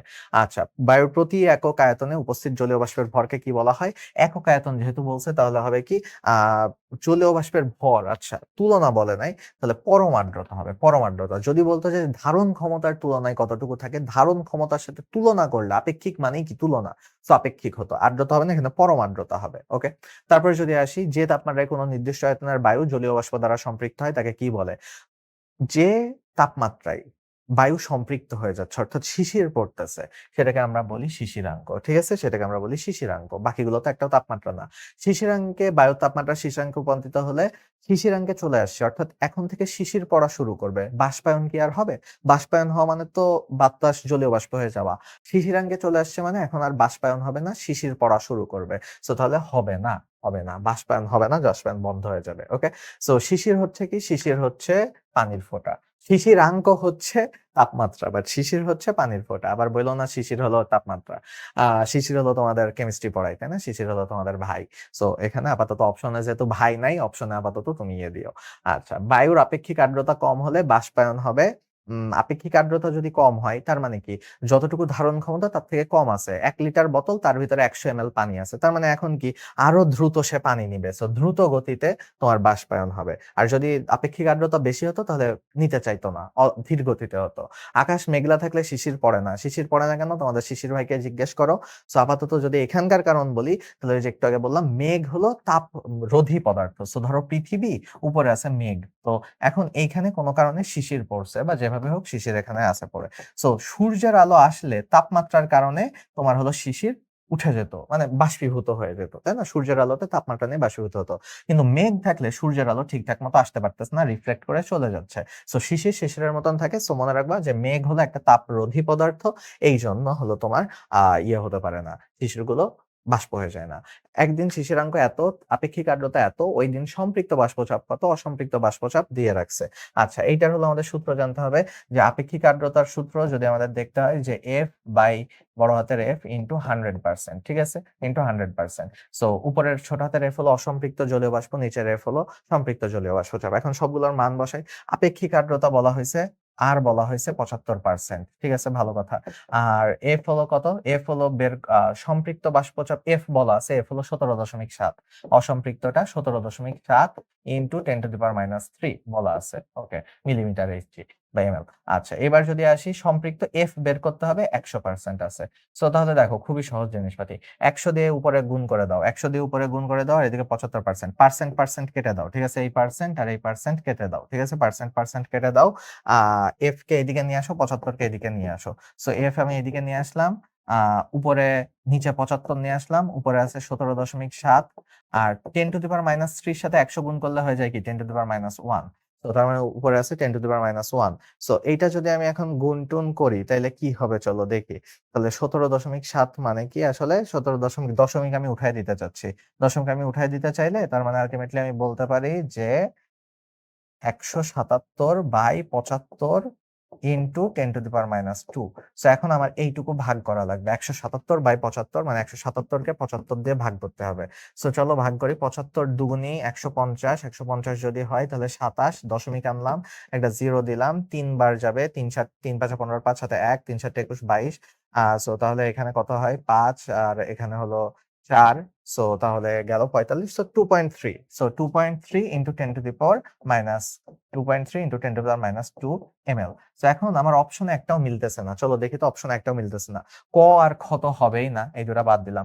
এই দুইটা 2.3 এর কাছাকাছি আছে, একটা ভার্সন আছে। সো এইটাকে তুমি কিন্তু 2.3 কে এভাবে লিখতে পারো, 23 ইন্টু 10⁻³ সো দেখো তো এখন কি কারোর সাথে মিলে? হ্যাঁ, দেখো এখন ঘয়ের সাথে মিলে যাচ্ছে। গয়ের সাথে মিলে না, বাট ঘয়ের সাথে মিলে। সো উত্তর হবে কি? উত্তর হবে ঘ। বুঝছো সবাই? না বুঝলে একটু রিওয়াইন্ড করে নাও। শীতলীকরণের সূত্র কোনটা? আমাদের একটু এই নিউটনের শীতলীকরণের সূত্র এক জায়গায় একটা প্র্যাকটিক্যালের মধ্যেই আছে। এটা একটু সেই প্র্যাকটিক্যালের ওই সূত্রটা একটু দেখে নিতে হবে, যে খ, যে তাপমাত্রার পার্থক্যের সমানুপাতিক হলো ই। তো এইটা হলো শীতলীকরণের সূত্র। শিশিরাঙ্ক বলতে কি বুঝে একটু আগে পড়াইলাম। শিশির হলো পানির ফোঁটা, বাট শিশিরাঙ্ক হলো তাপমাত্রা। আবার বললো না শিশিরাঙ্ক হলো আর্দ্রতা। সো জলীয় বাষ্প ঘনীভবনের জন্য নিচের কোনটি সংঘটিত হয় না? জলীয় বাষ্প যদি ঘনীভবন হয়ে যায়, অর্থাৎ বাষ্প তরল হয়ে যাচ্ছে, তখন তো ঝড় বৃষ্টি, কুয়াশা, ঝড় বৃষ্টি হবে, ঠিক আছে? কিন্তু এই জায়গায় কথা হলো যে জলীয় বাষ্প ঘনীভবনের জন্য বৃষ্টি হবে, ভালো কথা, কুয়াশাও হবে, শিশিরও হবে। ঝড় হয় মূলত নিম্নচাপের কারণে, ঠিক আছে? ঝড় হয় মূলত নিম্নচাপের কারণে। সো ঝড় আমি ভুলে বলে ফেলছি ঝড় বৃষ্টি, বাট ঝড় হয় নিম্নচাপের কারণে। আর জাস্ট নর্মাল ঘনীভবন হচ্ছে, তার মানে জলীয় বাষ্পগুলো পানির ফোঁটা হয়ে যাচ্ছে। পানির ফোঁটা পড়লে তুমি বলো কি? শিশির পড়ছে। শীতকালে পানির ফোঁটা পড়লে, টপ টপ করে পড়লে বলবা বৃষ্টি হয়েছে। ভেসে থাকলে বলবা কুয়াশা হয়েছে। কিন্তু ঝড় বলবা কখন? যখন প্রচুর পরিমাণে বাতাস হয়। সো এটা তাহলে হবে না। গ্লেইসারের ক্ষেত্রে মনে রাখবা যে দুইটাই হলো θ1 মাইনাস থিটা, θ2 মাইনাস থিটা, ঠিক আছে? দুইটাই হলো θ1 থেকে বিয়োগ হবে। θ1 মাইনাস থিটা এইদিকে, এইদিকেও হলো θ1 মাইনাস থিটা 2। সো এখন কথা হলো এর সাথে জি গুণ হবে। সো তাহলে এখানে কোনটা হবে সূত্র? দেখো হলো থিটা 1 মাইনাস এই যে যদি উত্তর হলো সি দেওয়া আছে, সঠিক উত্তর ডি ও হবে। সো সি আর ডি এ থাকা অপশনগুলো এই যে হবে। সো তার মানে দেখো এই যে আমি যেটা লিখলাম এটা হলো উত্তর। এই যে আমি লিখলাম কোনটা? আমি লিখলাম কিন্তু এইটাই লিখছি আমি। সো ঘ হবে এখানকার উত্তর। ঠিক আছে? ঘ হবে এখানকার উত্তর। ও আচ্ছা, গও তো সেম জিনিসই লিখছে। আচ্ছা সরি, গও লিখছে সেম জিনিসই। বইটাই হলো তোমার ডাবল অ্যান্সার ছিল। সো দুইটাই হবে উত্তর। ঠিক আছে? বাট তুমি যদি তোমার পরীক্ষায় দেখতেছো এরকম গ ঘ সেম আসছে, ভাইয়ার কথা মনে করবা যে ভাইয়া বলছিল যারে লেখা ছিল খালি সি উত্তর। সো বইতে সি উত্তর দেওয়া খালি। এবার চলো দেখি বায়ুর প্রতি একক আয়তনে উপস্থিত জলীয় বাষ্পের ভরকে কি বলে। একক আয়তনে থাকলে কি বলতেছি? পরমার্দ্রতা বলতেছি, তাই না? পরমার্দ্রতা বলতেছি। সো তাহলে পরমার্দ্রতা, তাপ উৎপাদী প্রক্রিয়া কোনটা? তাপ উৎপাদন করতেছে কোনটায়? যখন একটা জিনিস ঠান্ডা হয়ে যায় তখন ওর ভিতরকার তাপ ছেড়ে দেয়। সো ঠান্ডা হয়ে যাওয়াকে বলা হচ্ছে ঘনীভবন। গলনের সময় কি হবে? বরফ থেকে পানি গলাইতেছো, তাপ উৎপাদী না, ওটা তাপ হারি। বাষ্পীভবন, জলীয় বাষ্প তৈরি করতেছো, পানি থেকে জলীয় বাষ্প করতেছো, তাপ গ্রহণ করবে, সেগুলো তাপ হারি। বন্ধন ভাঙতে তাপ লাগে, ঘনীভবনে তাপ ছেড়ে দেয়। 10 ডিগ্রি সেলসিয়াস তাপমাত্রায় শুষ্ক গ্লেসারের উৎপাদক কত? এটা এই যে 10 ডিগ্রি, এগুলো একটা মুখস্থ করবা। 2.06, 10 ডিগ্রিটা মুখস্থ করবা, 0 ডিগ্রিটা মুখস্থ করবা। মানে 10 ডিগ্রিটা ইম্পর্টেন্ট যেহেতু এটা অনুশীলনীতে আছে। শুষ্ক আর আর্দ্র বাল্ব হাইগ্রোমিটারের সাহায্যে আবহাওয়ার পূর্বাভাসের জন্য কোনটা সঠিক? পার্থক্য না থাকলে বাতাস সম্পৃক্ত আছে। কোনটি সঠিক না সঠিক নয়? সঠিকটা আছে, সম্পৃক্ত আছে। আচ্ছা কথা ঠিক, দেখি তাও। থার্মোমিটারের দুটির পাঠের পার্থক্য কম হলে, পার্থক্য যদি কম হয় আবহাওয়া শুষ্ক থাকবে। পার্থক্য যদি কম হলে শুষ্ক থাকে না, বেশি হলে শুষ্ক থাকে। ধীরে ধীরে কমলে ঝড় হয় না, হঠাৎ কমলে ঝড় হয়। তার মানে এটাও ভুল, এটাও ভুল। তারপরে পাঠের পার্থক্য বেশি হলে আর্দ্র থাকবে না, বেশি হলে শুষ্ক থাকে, কম হলে আর্দ্র থাকে। সো তার মানে একমাত্র ক হলো এখানকার ঠিক, ক হলো ঠিক। ওকে। কোন স্থানে আর্দ্র আর শুষ্ক বাল্ব হাইগ্রোমিটারের সিক্ত বাল্বের তাপমাত্রা ওই স্থানের বায়ুর তাপমাত্রার সমান হলে আপেক্ষিক আর্দ্রতার মান কত হবে? যদি তাপমাত্রা ওই স্থানের বায়ুর তাপমাত্রা বা আর্দ্রতার সমান হয়ে যায় তাহলে আপেক্ষিক আর্দ্রতা সমান হওয়া মানে 100%, আপেক্ষিক আর্দ্রতা 100%। ঠিক আছে? সো তার এই জন্যই সমান হয়েছে সিক্ত বাল্বেরটা। আচ্ছা, একটা নির্দিষ্ট করে শুষ্ক বায়ুর 20 ডিগ্রি সেলসিয়াস তাপমাত্রার আয়তন এত, উক্ত বা শুষ্ক বায়ুকে যদি স্থির চাপে এত পর্যন্ত উত্তপ্ত করা হয় তবে আয়তন কত হবে? আচ্ছা ভাইয়া, খুবই সহজ প্রশ্ন করছে যে V1 T1 এত জটিল কিছুর মধ্যে আমরা জলীয় বাষ্প পড়তে যে আমাদের মেইন সূত্রই যেন, বেসিক সূত্রই যেন আমরা ভুলে না যাই। সো জিজ্ঞেস করা হয়েছে যে 100 ছিল কততে? 293 কেলভিন, অবশ্যই কেলভিনে নিতে হবে নাইলে বিপদ। আচ্ছা, 50 ডিগ্রিতে উত্তপ্ত করলে V2 কত হবে জিজ্ঞেস করছে। 50 ডিগ্রিতে মানে 273 এর সাথে 50 যোগ করো, কত হয়? 320, 323 হয়। ঠিক আছে? 323 করছে। সো অতএব V2 কত? সো V2 এর ভ্যালু কত হবে? V2 এর ভ্যালু হবে 100। তো V2 যদি হয় তাহলে 100/293 আছে, আর সাথে 323 গুণ হয়ে গেছে। 323 গুণ হয়ে গেছে। সো তাহলে এখন কথা হলো যে 323 কে 293 দিয়ে ভাগ করে দিই, তাইলে তো কাজ হয়ে যায়। 100 পরে গুণ করে দিব। 323 দিয়ে ভাগ করলে কত আসে? 1 একবার গেল, 293 বাকি থাকে কত? 50। দশমিক দিলাম একটা, শূন্য আসলো, দুইবার যাবে। দুইবার যাবে না, দুইবার গেলে তো বেশি হয়ে যায়, একবার যাবে। সো একবার যদি যাই তাহলে 293 বিয়োগ করলে কত আসে? 7 সামথিং। সো চলো দেখি, আমি চেক করে নিলাম যে এইটুকু দিয়ে কাজ হতো কিনা, কিন্তু এইটুকু দিয়ে কাজ হবে না, সবগুলো অনেক কাছাকাছি। সো এই তিনটাই সব কাছাকাছি, আমার তাহলে আরেকটু বের করতে হবে এখানে। 7 শূন্য 2, 207। তো এখন একটা শূন্য আনলাম। 207 এর ভিতরে কয়বার যাবে জানো? এর ভিতরে 10 বার তো যাবেই না, মানে 2900 হয়ে যায়। 7 বার যাবে, 8 বার যাবে, 5 বার যাবে, 5 9 45, 6 বার যাবে, 6 বার যাবে, 7 5 বার যাবে। ঠিক আছে? 5 বার যাবে। ৩ ৫ ১৫ 5 হাতে ১, ৫ ৯ ৪৫ এর ৫ হাতে ১ ৪৬, ৪, তারপরে হলো ৫ ২ = ১০, আচ্ছা ১৪। আরো বেশ কয়েকবার যেত, তাই না? আরো বেশ কয়েকবার তো যেত। বাট যাই হোক, এইটা হলো আমার ১১৫ এরও একটু উপরে আসবে। সো উত্তর আসলে হবে এখানকার খ। ঠিক আছে? উত্তর হবে খ। দেখি উত্তর ঘ দিছে কেন? ১ সেকেন্ড। ৫০০।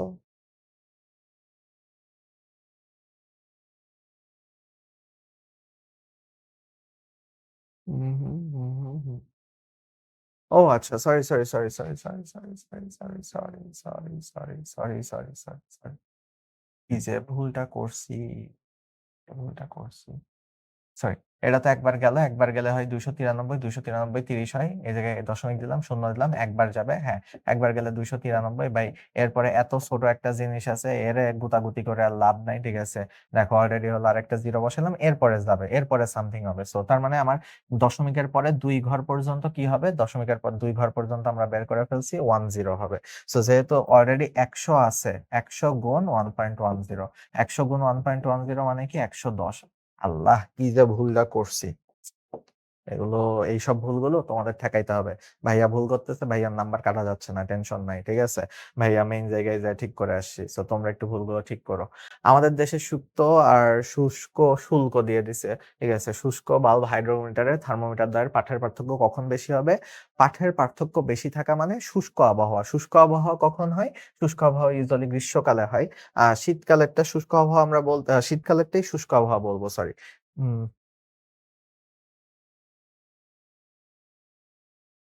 আমাদের দেশে হলো সিক্ত আর শুষ্ক বাল্ব শুল্ক দিয়ে দিছে। তো শুষ্ক বাল্ব হাইগ্রোমিটারে পার্থক্য কখন বেশি হবে? বেশি হয় শুষ্ক আবহাওয়াতে। তাই না? যখন বাতাসে জলীয় বাষ্প কম থাকে, চামড়া, ঠোঁট-টোট ফেটে যায়। তাই না? গরমকালের মতো তো ঘাম-টাম হয়। গরমকালে তো প্রচুর ঘাম হয়। ঘাম সহজে শুকাইতে চায় না।